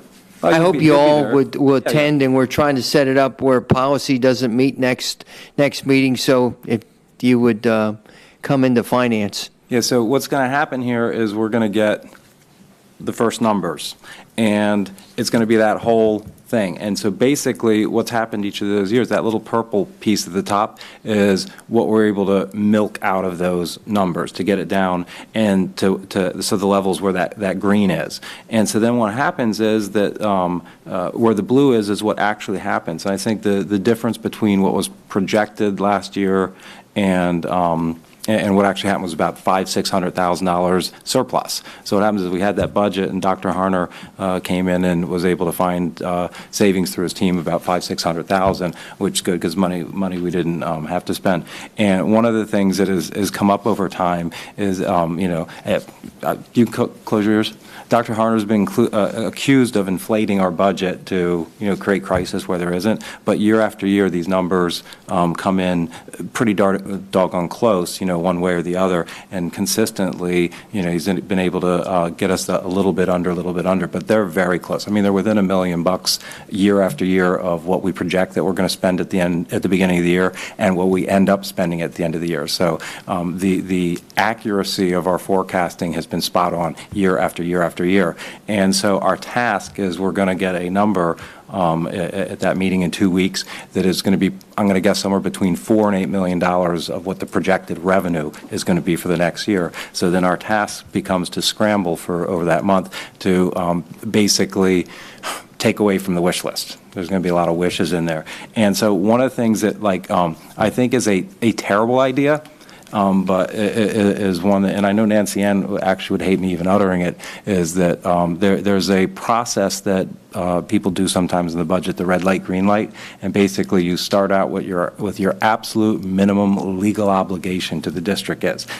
How many students can you get in there? Busing. We don't legally have to provide. So what you do is you take off everything that there is in the budget to see actually where we start. And you'll see somewhere 70-something% of the total budget is legislated. We don't get to touch it. It's like 20-ish% or so. And then what happens is you build back in each thing by our perceived necessity as a good for the community, as a good for the students, as good, and balance it with the taxpayers and put it back in.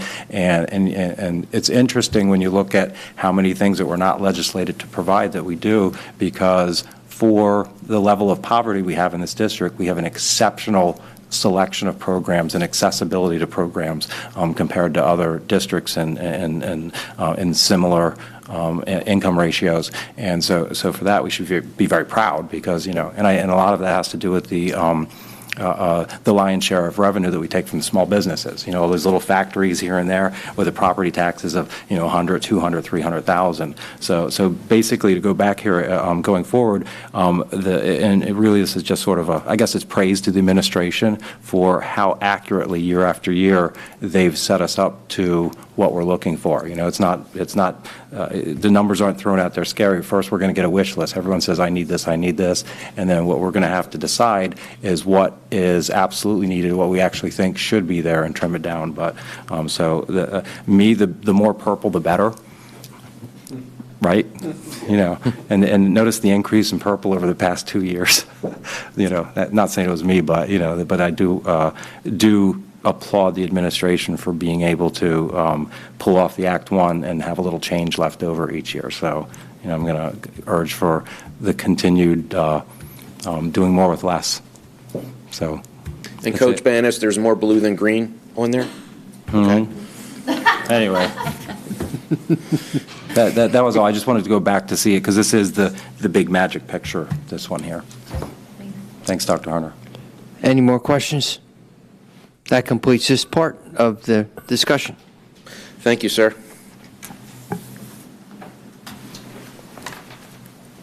The next is, the next item on the list is facilities items. I don't think we have any presentations for that. I didn't do we? think so either. Do we have any personnel items? That's also on the list. Not for discussion. Okay. The next policy and programs, one of which is to review the 2018-19 school calendar and non-instructional. We do, sir. Yes. Ms. Edwards.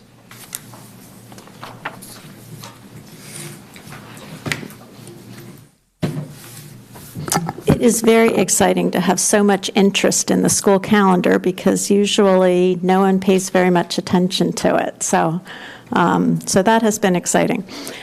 In order to provide some context for the discussion, tonight we're just reviewing it, take any feedback or whatever, and then bring it back to you in 2 weeks for a vote. Okay, so tonight is just a discussion opportunity. But to kind of set the context for that, the primary factor governing the development of our school calendar each year is aligning with Palisades and Penridge because we all share a tech school. And so when our student day calendars are not in alignment, then our students miss out on tech school instruction because the tech school is only open for students when 2 of the districts are open. So when we get out of alignment, our students miss time. So the 3 assistant superintendents meet together in the fall.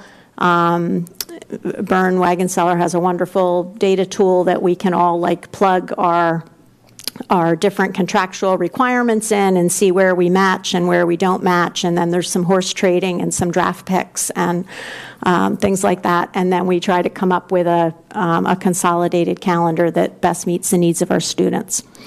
A couple other things that we do, particularly in Quakertown. Some years ago, we had feedback from a lot of families that not knowing when school was going to start before or after Labor Day was problematic for their planning. So we explicitly place in writing on the calendar, and we use a practice where when Labor Day is early, the 1st, 2nd, or 3rd, we start the day after Labor Day. But where Labor Day is late, in order to avoid pushing the school year too late into June, then we start the week before Labor Day. And so we try to be very consistent in following the rule so that families can plan ahead for whether or not the last week of August is available for vacation or other things that they're interested in. And then another constraint that we have is the QCEA agreement specifies one day that may not be a work day, which is the famous Deer Day. That I came from New Jersey, and we don't go shoot things on the Monday after Thanksgiving, but when I started working here, I learned that it would be easier to hold school on Christmas than on the Monday after Thanksgiving. So, and I learned quickly because I suggested it, and I'm like, okay, wow, I will never suggest that again. But there is a provision in the QCEA contract that says that day may not be a work day. And in addition, in our QUESPA contract, they have paid holidays identified, obviously none of which we would want to use as a school day because then we would be incurring extra expenses for bringing people in on a holiday. So those are kind of the constraints that we operate within. For our calendar, we need to schedule 181 student days. We do not make up the first day missed due to weather, but after that we have to make them up so that we maintain 180 days, which is the PDE requirement. We have 4 curriculum/professional development days. Those are always shown on the calendar in yellow. We have 2 conference days, which are shown in blue. Normally, parent conferences don't occur on those dates. What happens is the buildings vote to hold conferences on evenings of their choice, and then they don't have to report to school on like the trade day for the conferences in the calendar. And then we have 9 non-instructional days, which are non-tracked, meaning that teachers do not come to work on those days. So those are blue days in the calendar. I usually place those where other districts might have a holiday or an in-service day that we don't, again, to try to keep our student days in alignment. Okay? What else do I want to tell you? There's been a lot of feedback about when we should have the makeup days. Should we have them replacing blue days or holidays during the year? Should we have them at the end of the year? There was a lot of, Dr. Harner sent out a blog this afternoon, and he got, let's see, 10, 11, 12, 15 email responses just since like 4 o'clock. Well, we all did, the board did. And 12 of those said keep the makeup days within the year. 1 said put them at the end, and 1 said we could have a reasonable balance. Okay. So there's pros and cons to doing it both ways. Different districts do it different ways. Most importantly, but a piece that probably doesn't get thought about as much, is the instructional value of the days. And I'll preface this by saying that in a winter where we have 2 snow days, it really matters not at all which way you do it. You could do it either way, and the impact is minimal. In years like 13, 14, which was Dr. Harner's first year here, if you remember, the community got to know him quite well because they heard from him at 5 o'clock virtually every morning for his first few months to close school. And in that year, we had 9 closing days, okay, 8 of which we had to make up. If we had put the makeup days at the end of the school year that year, children would have been in school until June 25th. So in a year like that, it really matters a lot. In a year where there's 1 or 2 days, it doesn't matter so much. But for a lot of our students, like AP courses, for example, the AP testing is always the first 2 weeks in May. And that works for a lot of districts in the South that tend to start earlier in August and like end by Memorial Day. For districts in our region, there's still a lot of school left at the time of the AP exams. So if you have a winter where you lose 7, 8, 9, 10 days of instruction, it's awfully hard. And those days are in June, then it's awfully hard to get kids all of the instruction that they need to be prepared for those exams when you've lost that much instructional time. The same is true of other kinds of testing, but that's probably like the biggest example. We'd also, if we put more of them at the end of the year, in a bad year, we might have a problem with graduation, because once we fix our graduation date, we can't necessarily change it. So if we set graduation for June, let's say this year, it's June 8th. I don't remember which day we set it for, so don't start any rumors that that's when graduation is. But if we set it for the last day of the school year, and then we added 7 makeup days, well, now graduation is occurring way before the seniors have had 180 days of instruction, and you require final exams. So do we do the final exams in time for graduation? How does that work? So there is a risk, again, in a year that has a lot of snow days, that you really would get a mismatch between when graduation is and when school would actually be out. Generally, I think at the high school level, where students have jobs that start in the summer, or maybe participating in summer programs, or colleges that do orientations in June for students, I think that's where we used to have more complaints about the school year going longer. And the other issue in June, now we're going to be down to only a couple of unair-conditioned buildings. But if you are a student at NIDIG or QE, you definitely do not want to still be in school June 15th, June 18th, June 20th. So we run the risk of more excessive heat day problems than when we end earlier. So those are kind of the some of the pros and cons, and I did put like a fact sheet together for you that you have in board docs to just try to explain the context.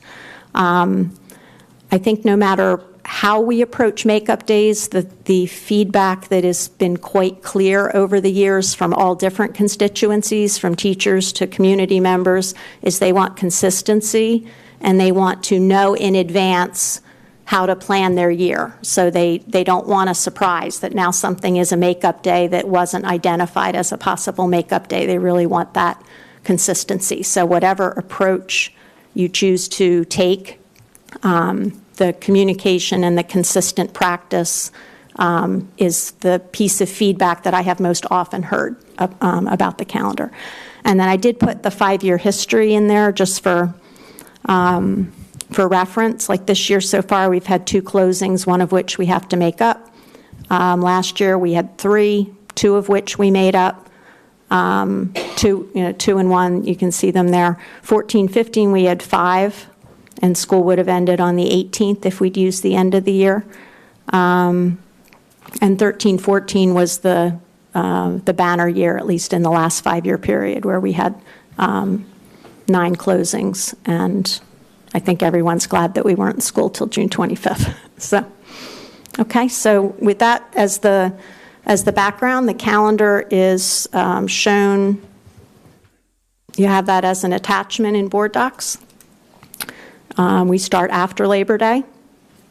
All the contractually required days are in there. Right now, every day is identified as a snow makeup day that's non-instructional. We did have an email question about what's wrong with you people that you put like an emergency makeup day really early in the year. And those of you who remember Hurricane Sandy, we'll remember that the district was closed for a week right at the beginning, or very early in the year because of Hurricane Sandy. So no, I didn't think there was going to be snow in October. Although someone pointed out to me there a couple years ago, we did have an ice storm right around Halloween. But the earlier days are identified because we recognize there are other kinds of emergencies that could occur and not just snow. Okay, so any questions, comments? Thank you for a most informative explanation of our calendar. It's probably more than you ever wanted to know. I did not realize the amount of thought and process that goes into it. I will say this, my grandmother used to measure the width of the black stripe on woolly bear caterpillars, and she was very accurate in predicting how bad the winter was going to be. So if anybody knows how to do that. That's a great strategy. I will take some caterpillars to next year's planning meeting, and we will do our measuring as part of our. Anything to give us a leg up. Okay. My own personal opinion is I think you guys have this pretty good. I get the consistency on it. I don't think we need to be doing anything different. Does anybody else have any comments? Only comment that I have is, based on historicals, I think we should have more than one day set aside, maybe 2. I don't know that that's going to be a huge deal, but I don't know in the last 10 years that we've ever had anything less than 2. So it just seems to make sense to. So you mean like at the end of the year, like in this calendar, identified June 18th as an additional potential emergency makeup day, just to make it clearer? So if you were to make it built into the calendar, would that extend the last day of school? Yes. It would, okay. Yeah, does anybody else have any thoughts on that? Or it could be a new last day of school, right? That's what. People don't want surprises, and so I think one way we can lessen that is, if we automatically set aside time for it, and I just think it makes sense to do at least 2, since that's, does anybody recall a year where we haven't had 2 snow days?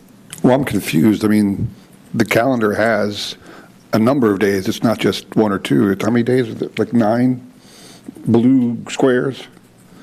As a makeup, though.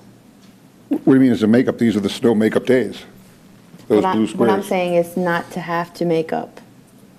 Oh, well, I think that's, so you want to schedule one, Then we would have to have 180 82.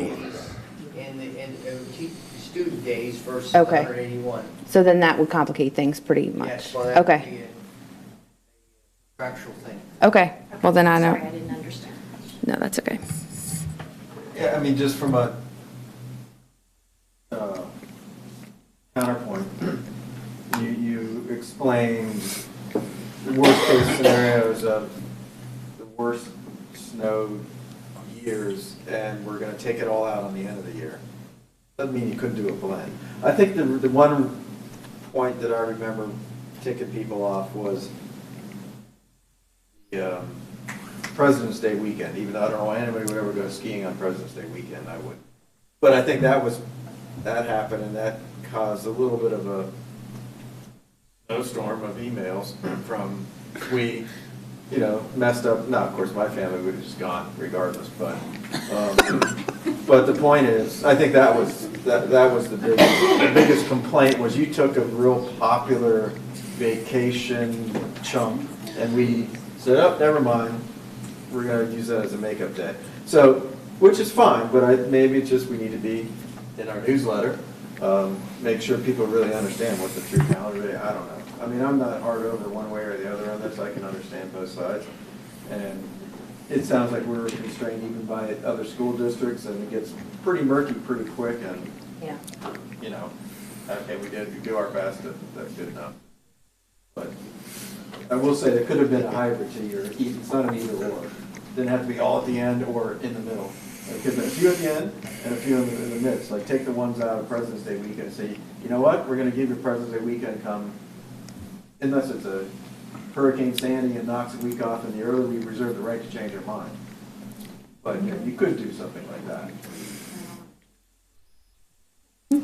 Yeah, you know what I'm saying. We get in the most trouble. In the case of extreme emergencies, and we have a hurricane knock us out a week in September, October.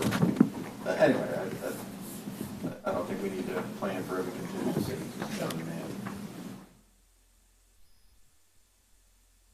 Mr. Klein, I'm looking for, so the community who maybe they're not watching right now, or maybe they are. Tomorrow is when the live stream goes, or the streaming goes up, correct? We'll post the video. Post the video tomorrow. I sent out the blog tonight asking them to respond if the combination is, so all of our parents have received an email with a link to the presentation you have tonight that's in your board docs. They have a link to that. So as it stands from what I'm hearing, is to leave it as it is, and then we can flex at the next board meeting if we get overwhelming feedback to change it in a different way. Is that fair? Yes. So the community knows. The initial feedback has been, don't change it, by Ms. Edwards' comments and some of the emails that I've seen. There doesn't seem to be a move afoot on the board to want to do a lot of changes, so I think that's a reasonable.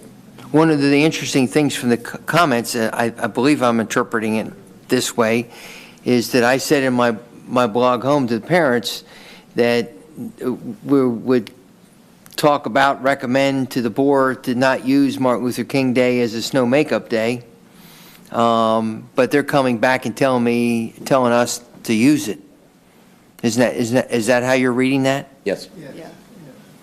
So right now it is Martin Luther King Day would be considered, and then we'll see how things go if that's fair? Yes. Okay. Thank you. That completes that part of the discussion for us. All right, moving on, we are to the public comment section for the fiscal items to be presented tonight for a vote. Would anybody like to make a public comment regarding the fiscal items?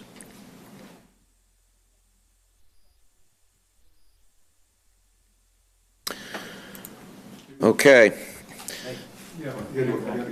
Oh, I'm sorry, I missed it. Yes, please come up to the podium. State your name and area of residence.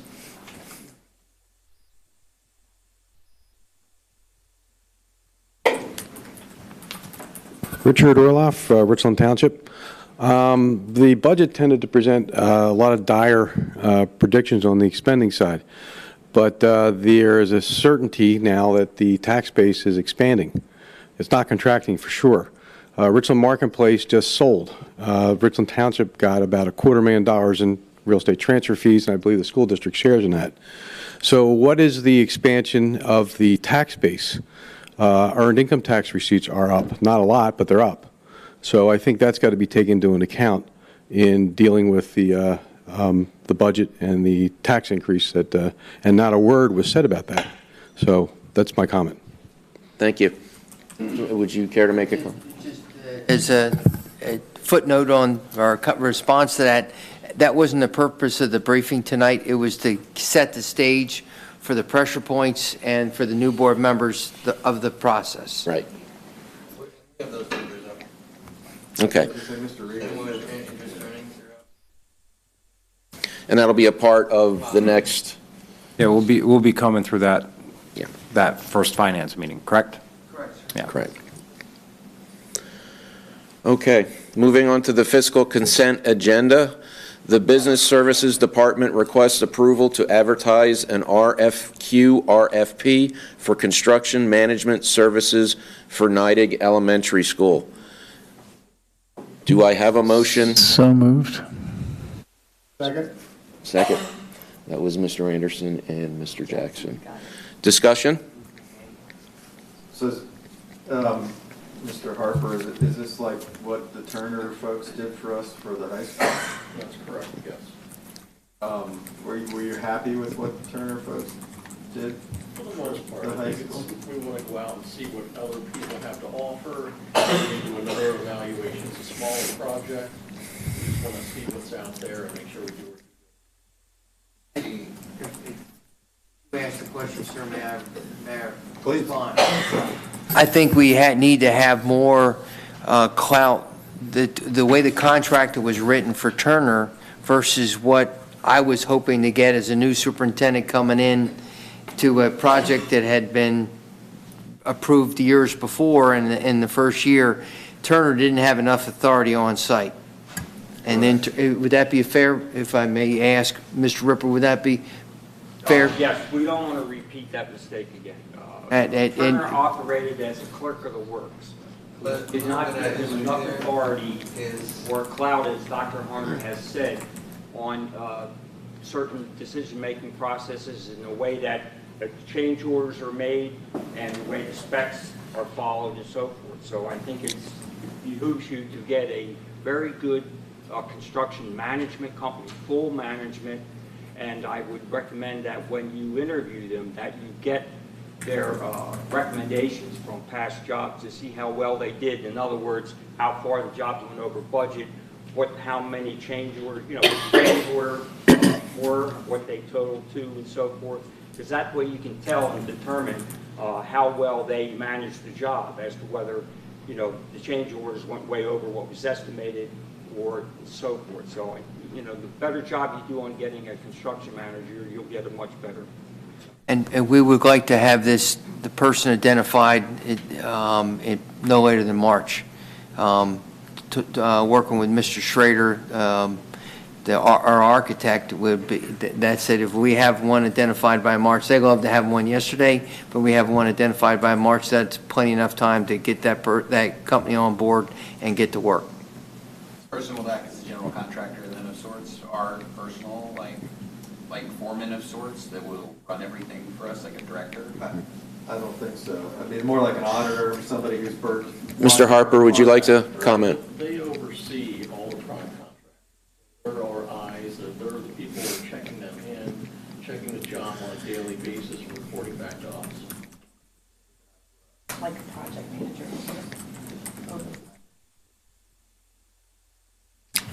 Any other comments? All in favor, say aye. Aye. Opposed? The motion passes unanimously. Okay, moving on to the Human Resources Consent Agenda. We have one item. It is a termination of employment for Carol Zarenda, teacher, effective January 11th, 2018. Any, state your name and areas of residence, please. Good evening. My name is Ellie Bruce. I sent probably all of you, if not most of you, an email yesterday. My son was the victim of Mrs. DeZarenda's actions. I don't like public speaking, and I'm very emotional, so please bear with me. You know, I've been here since 2010 in Quakertown, and I love our schools. I have 5 kids. I have 3 of which are enrolled currently in Quaker. Well, sorry, 1 graduated in 2016, so I have 2 currently enrolled, and I have 2 little ones at home. The staff and principals and teachers have been amazing, and everyone is just really genuinely good, caring, loving people. Unfortunately, the actions Mrs. DeZarenda took that day do not reflect, Quakertown's high standards for our school district and our children. And most importantly, as a parent, you want your children to feel safe. And you want them to feel like their teacher is someone they can go to and trust to care for them and to comfort them. And, unfortunately, I think, what happened. I think her temper got the best of her. I wish she would have shown some remorse. I think I would be a lot more empathetic to her situation had she shown any remorse or apologized or made any contact, any effort to try to correct what she did. My son was viciously dragged across the room, is what it comes down to. And I'm his mother, so I can say that. I know there's personnel issues and you guys can't comment, and I understand that. And, the investigation was done by Bucks County Children and Youth, not on my doing, but due to mandatory reporting. His words, not mine. He was embarrassed. He was shamed.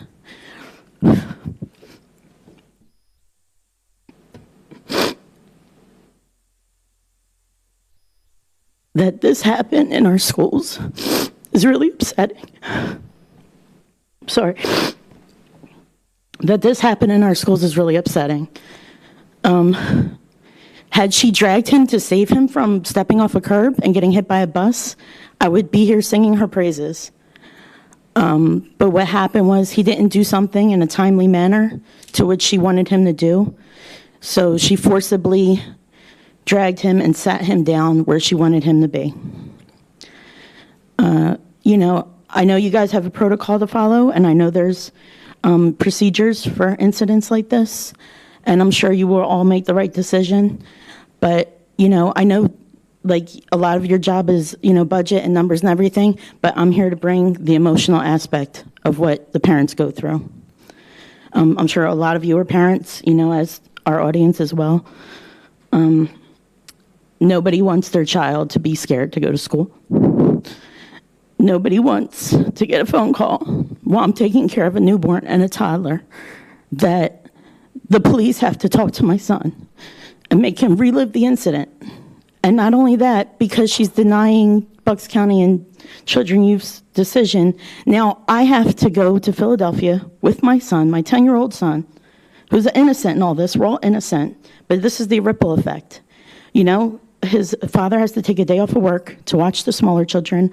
I have to go to Philadelphia now and go through this appeal. And this appeal could last several court, proceedings. We don't want this in our school. It's a tarnishment on Quakertown. And I'm so proud to be a part of this district. I'm so proud of the staff and the schools and you guys all. Everybody does such an amazing job. And I know how hard it is to be a teacher. And I know how hard it is to, deal with, all different kinds of children and personalities. But at the end of the day, they're children. We're adults. And I do have empathy for her situation, but bottom line is she made that choice. We didn't make that choice. She, as an adult, chose wrong. She, as an adult, hurt a child, and that's unacceptable. And I know that's something that Quakertown School District will not tolerate. And that's all I want to say.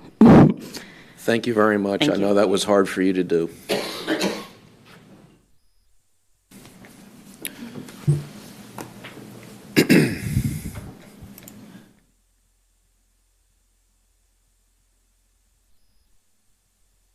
Now my computer is frozen. Okay. Resolved that subject to the terms and conditions, any applicable agreements which are ratified or affirmed herewith, the Quakertown Community School District approves the personnel items as presented. May I have a motion to adopt the above resolution and approve the personnel items as recommended? So moved. Dr. Sedicum? Do I have a second? Mrs. Mitchell? Any discussion? Okay. All in favor, say aye. Aye. Opposed? Motion carries unanimously.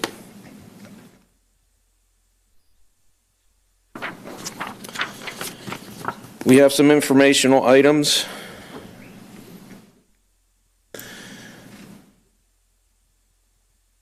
There is the suspension report for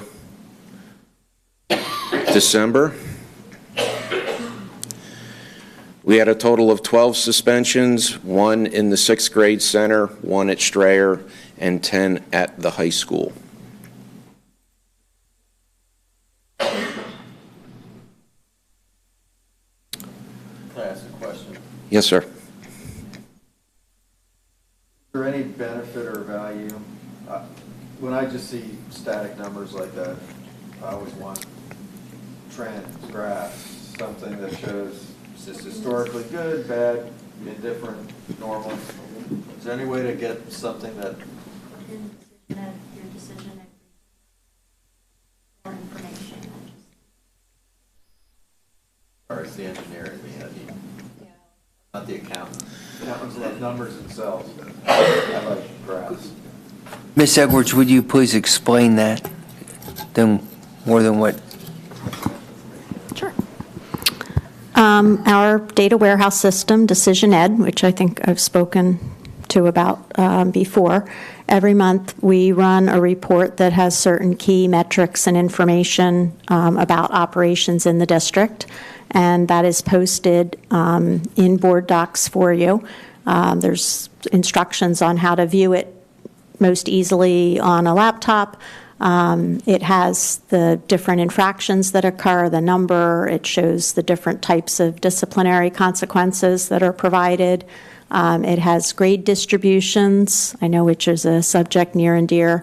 Some students do indeed fail, but it shows you the grade distribution at high school and at middle school. It has our metric reports from the most recent metric reporting, and various other reports and information. So we update that once a month. Because of student privacy issues, your view of it is static, meaning that you can't drill down to the student level and see who the people were. Within the school district, the principals and so forth obviously can use the tool to drill down to look at the data at a very granular level.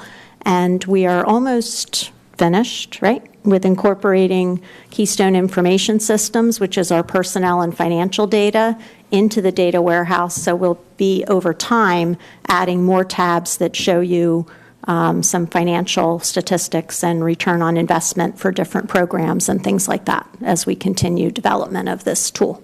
Okay, so that sounds like I'll just be more overwhelmed. But, so my point is, why do we show the suspension report? Is that a legal obligation that we look at that? I think it's just Not a legal obligation, it's information, I assume, was requested by prior boards? Or At some time, yes, at one time it was requested, and so we've continued to provide it. We do not have to do that if you don't want to see it anymore. For example, I might say, if I saw a graph and I saw a blip, this report was a blip, whoa, why, what happened? And I'd almost go, hey, you know what, if there's not a blip in the graph, I just deal with it. That's what you guys are here for, that's what. We expected 2 drunk kids at high school, everyone, so. Well, yeah, I mean, I guess what I'm saying is, just because we show it all the time, I'm not feeling the value. Either I would see a value if I could compare it, and I could sense a difference, or otherwise it's fairly meaningless to me. So maybe we report it on a monthly basis so we can see a trend or something. Or don't, or only tell us when there's a problem. I don't know, I'm just looking for, just because we always show it, that I'm not getting any value out of it, unless you tell me why I should care about it. Well, since, may I suggest that we come back at a first board meeting of the month and review what the board report is from Decision Ed and all the things that we have there, and then maybe that's what we update once a month, and so you can see, because that's where your trend data is. Right. And we'll do that in February, okay? That's kind of down in the weeds data there, that should a board of $100+ million corporation care about a few kids that are having issues? I care if it spikes, right? So I think you get the point. I think it's important, for the record, if anyone's listening. But it's not actionable. I don't know what to do about it, right? I understand, but I think it's good information for us to know, to have a feeling on what's going on. If there was 5 or 10 kids that got suspended at high school, that would be that blip. Of course, you don't have a point of reference, right? I get it, but it would be noticeable after looking at the spreadsheets for 24 consecutive months that you noticed something happened. Yeah, I'm just a nut about management by exception. I don't care if something's doing the normal. Okay, that's the normal. I care about exceptions. That's all. I'm just very picky with the time that I spend looking at data. So that's all. You should expect from administration to bring you something that's abnormal. Typically. Yes. Like abnormally awesome grades. Okay, just a quick reminder that updates to the board briefing book are located under the library tab, as well as information on the data and how to best view it on your laptop. Okay, that moves on to board comment. Is there any new business that anybody would like to bring up at this time? No, but I'd like to ask Zach to do a favor for me for the Finance Committee. Can you bring a summary of the past 4-year line items with you, and also the enrollment number and staffing during each of those years? One of the things I think that we should go over and sort of ascertain is we've gone from 92 million to 106 million over the past 4 years with declining enrollment and declining staffing, and so one of the things we should be looking at is why. Okay, is it look where those hot things, and if you could actually a little bit of discussion about where we've been getting hit the hardest, because Dr. Harner, there's only so much orange juice we can get out of this orange, and so to be able to evaluate a little closer where we're getting hit the hardest, because the costs are going up faster than inflation despite continual cost-cutting efforts, and like Dr. Harner mentioned before, he's running out of things to cut. Okay. Thank you, Dr. Sedicum. That brings us to our last public comment of the evening. Does anybody have any comment? Please approach the podium and state your name and area of residence. Chris Spear, Milford Township. I really don't have a whole lot to say, actually. Yeah, I know. But I had one for the procedural things for these board meetings. So when you came up and you started doing your facilities thing, you give the public a chance to do their comment before you even bring up what you're talking about. That's correct. That's by Robert's rules. So you cannot add another public comment thing before a vote would have taken, like if you would have decided to vote on Milford today, nobody in here would have even known you were going to be bringing Milford up. And you could have voted on Milford today. That would have been on the agenda, which would have been public. Well, he did say you could have the vote at any time. Like, you could have actually just decided to have that vote, and it wouldn't have been on the agenda. And generally in that speaking, case, I can tell you that we try to keep to the agenda. The agenda is built. It's updated, I think prior to the meeting itself. But this isn't a discretionary thing. You cannot decide when public. comments would be had? We have multiple public comments built within, and it's before every section, if you will. Yeah, it's before. So if something comes up, Right, but we wouldn't even know about Mr. it. Spear, to your point, I think I might have been the one who said, hey, can we vote? Are we voting on this tonight? Well, I believe, correct me if I'm wrong, our solicitor would have corrected me and said, well, we can't take action on this because it wasn't on the agenda for tonight. That would have been an action item that would have set policy for the school district. Therefore, we probably would not have been able to, even at my suggestion. Besides that, you would have had to provide some public notice. You were going to discuss it and take action. I think Chris's point is, there's no option for public comment before we vote. That, and sometimes even after you guys have discussion, new things could come up that the public would like to comment on, and that option is never available. Right, but there is public comment before every one of our real votes. Before, but not after Right, your but- discussion. Right, but then you get to a juggling act. I mean, how often do we allow public comments on our comments? It's just like Mr. The board meeting, right? I mean, Correct. we Yeah, the gotta board- do our business, and if we're just constantly having a conversation Yeah, with you all. the board is a governing body, and ample time is given, according to Robert's rules, for everyone to address their issues and feedback, and coming up to the vote is sort of a finality. And so all I guess the due diligence is to take beforehand, and what we essentially do, according to the rules, is to have a final discussion before the vote, and to take last-minute considerations from the public prior to our discussion, prior to our vote. That's the setup, and it's not our setup. That is, I don't know how Robert's rules been around 150 years, longer, modified and edited, but it's the format. And that is, I'm sorry, Dr. It's a format of government. I really had no governance. plan to bring this up. It's just, it popped into my I can see head why it'd be when that- frustrating. When the discussion of having that vote came up, I was like, whoa, we have no way to even. Let me make two more comments. One, this is done per the school district policy. Mhm. Two, there was a time years ago where there was next to no public comment at the board meetings. Pardon? Correct. Previous recent boards felt it was important to have public comments. That's why you see them built in the way they are. And with very few exceptions, we do not limit the amount of time unless there is a rather large contingent of people where, to keep the meeting from going late into the night, we may tell people ahead of time, you have 3 minutes, that type of thing. But in general, like tonight, we certainly have not said, okay, that's enough, you're done. Okay. Yeah, like I said, I had no plans to bring this up. I was actually not going to say anything tonight. But Don't want to cut the street, man. yeah, I haven't spoken at every meeting.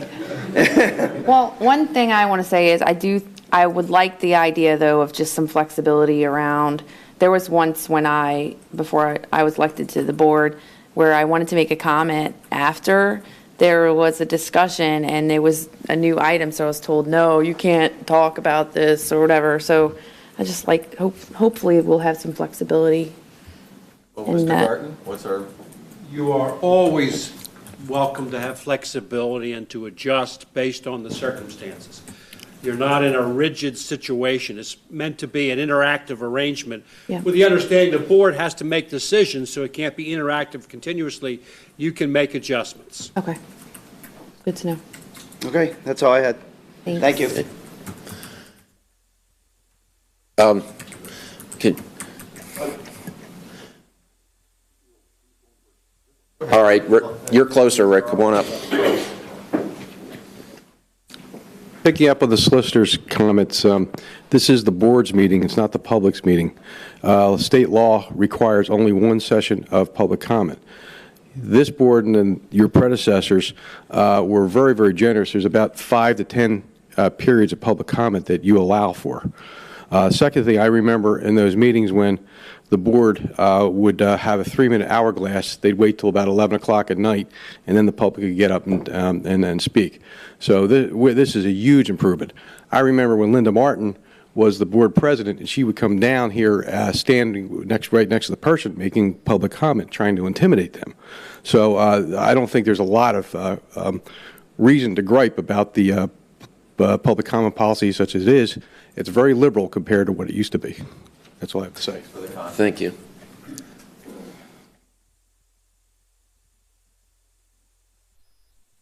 Please state your name and area of residence, Mr. Bartholomew. I'm Vic Bartholomew. I'm from Milford Township. I just have a few things. One thing is, since you've closed Ticket Valley, and that was my polling place and a number of other people, where do we vote? Mr. Jackson.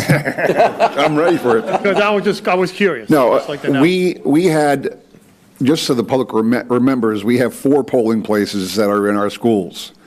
And we solicited surrounding entities, public, private, church, parochial, firehouses, such.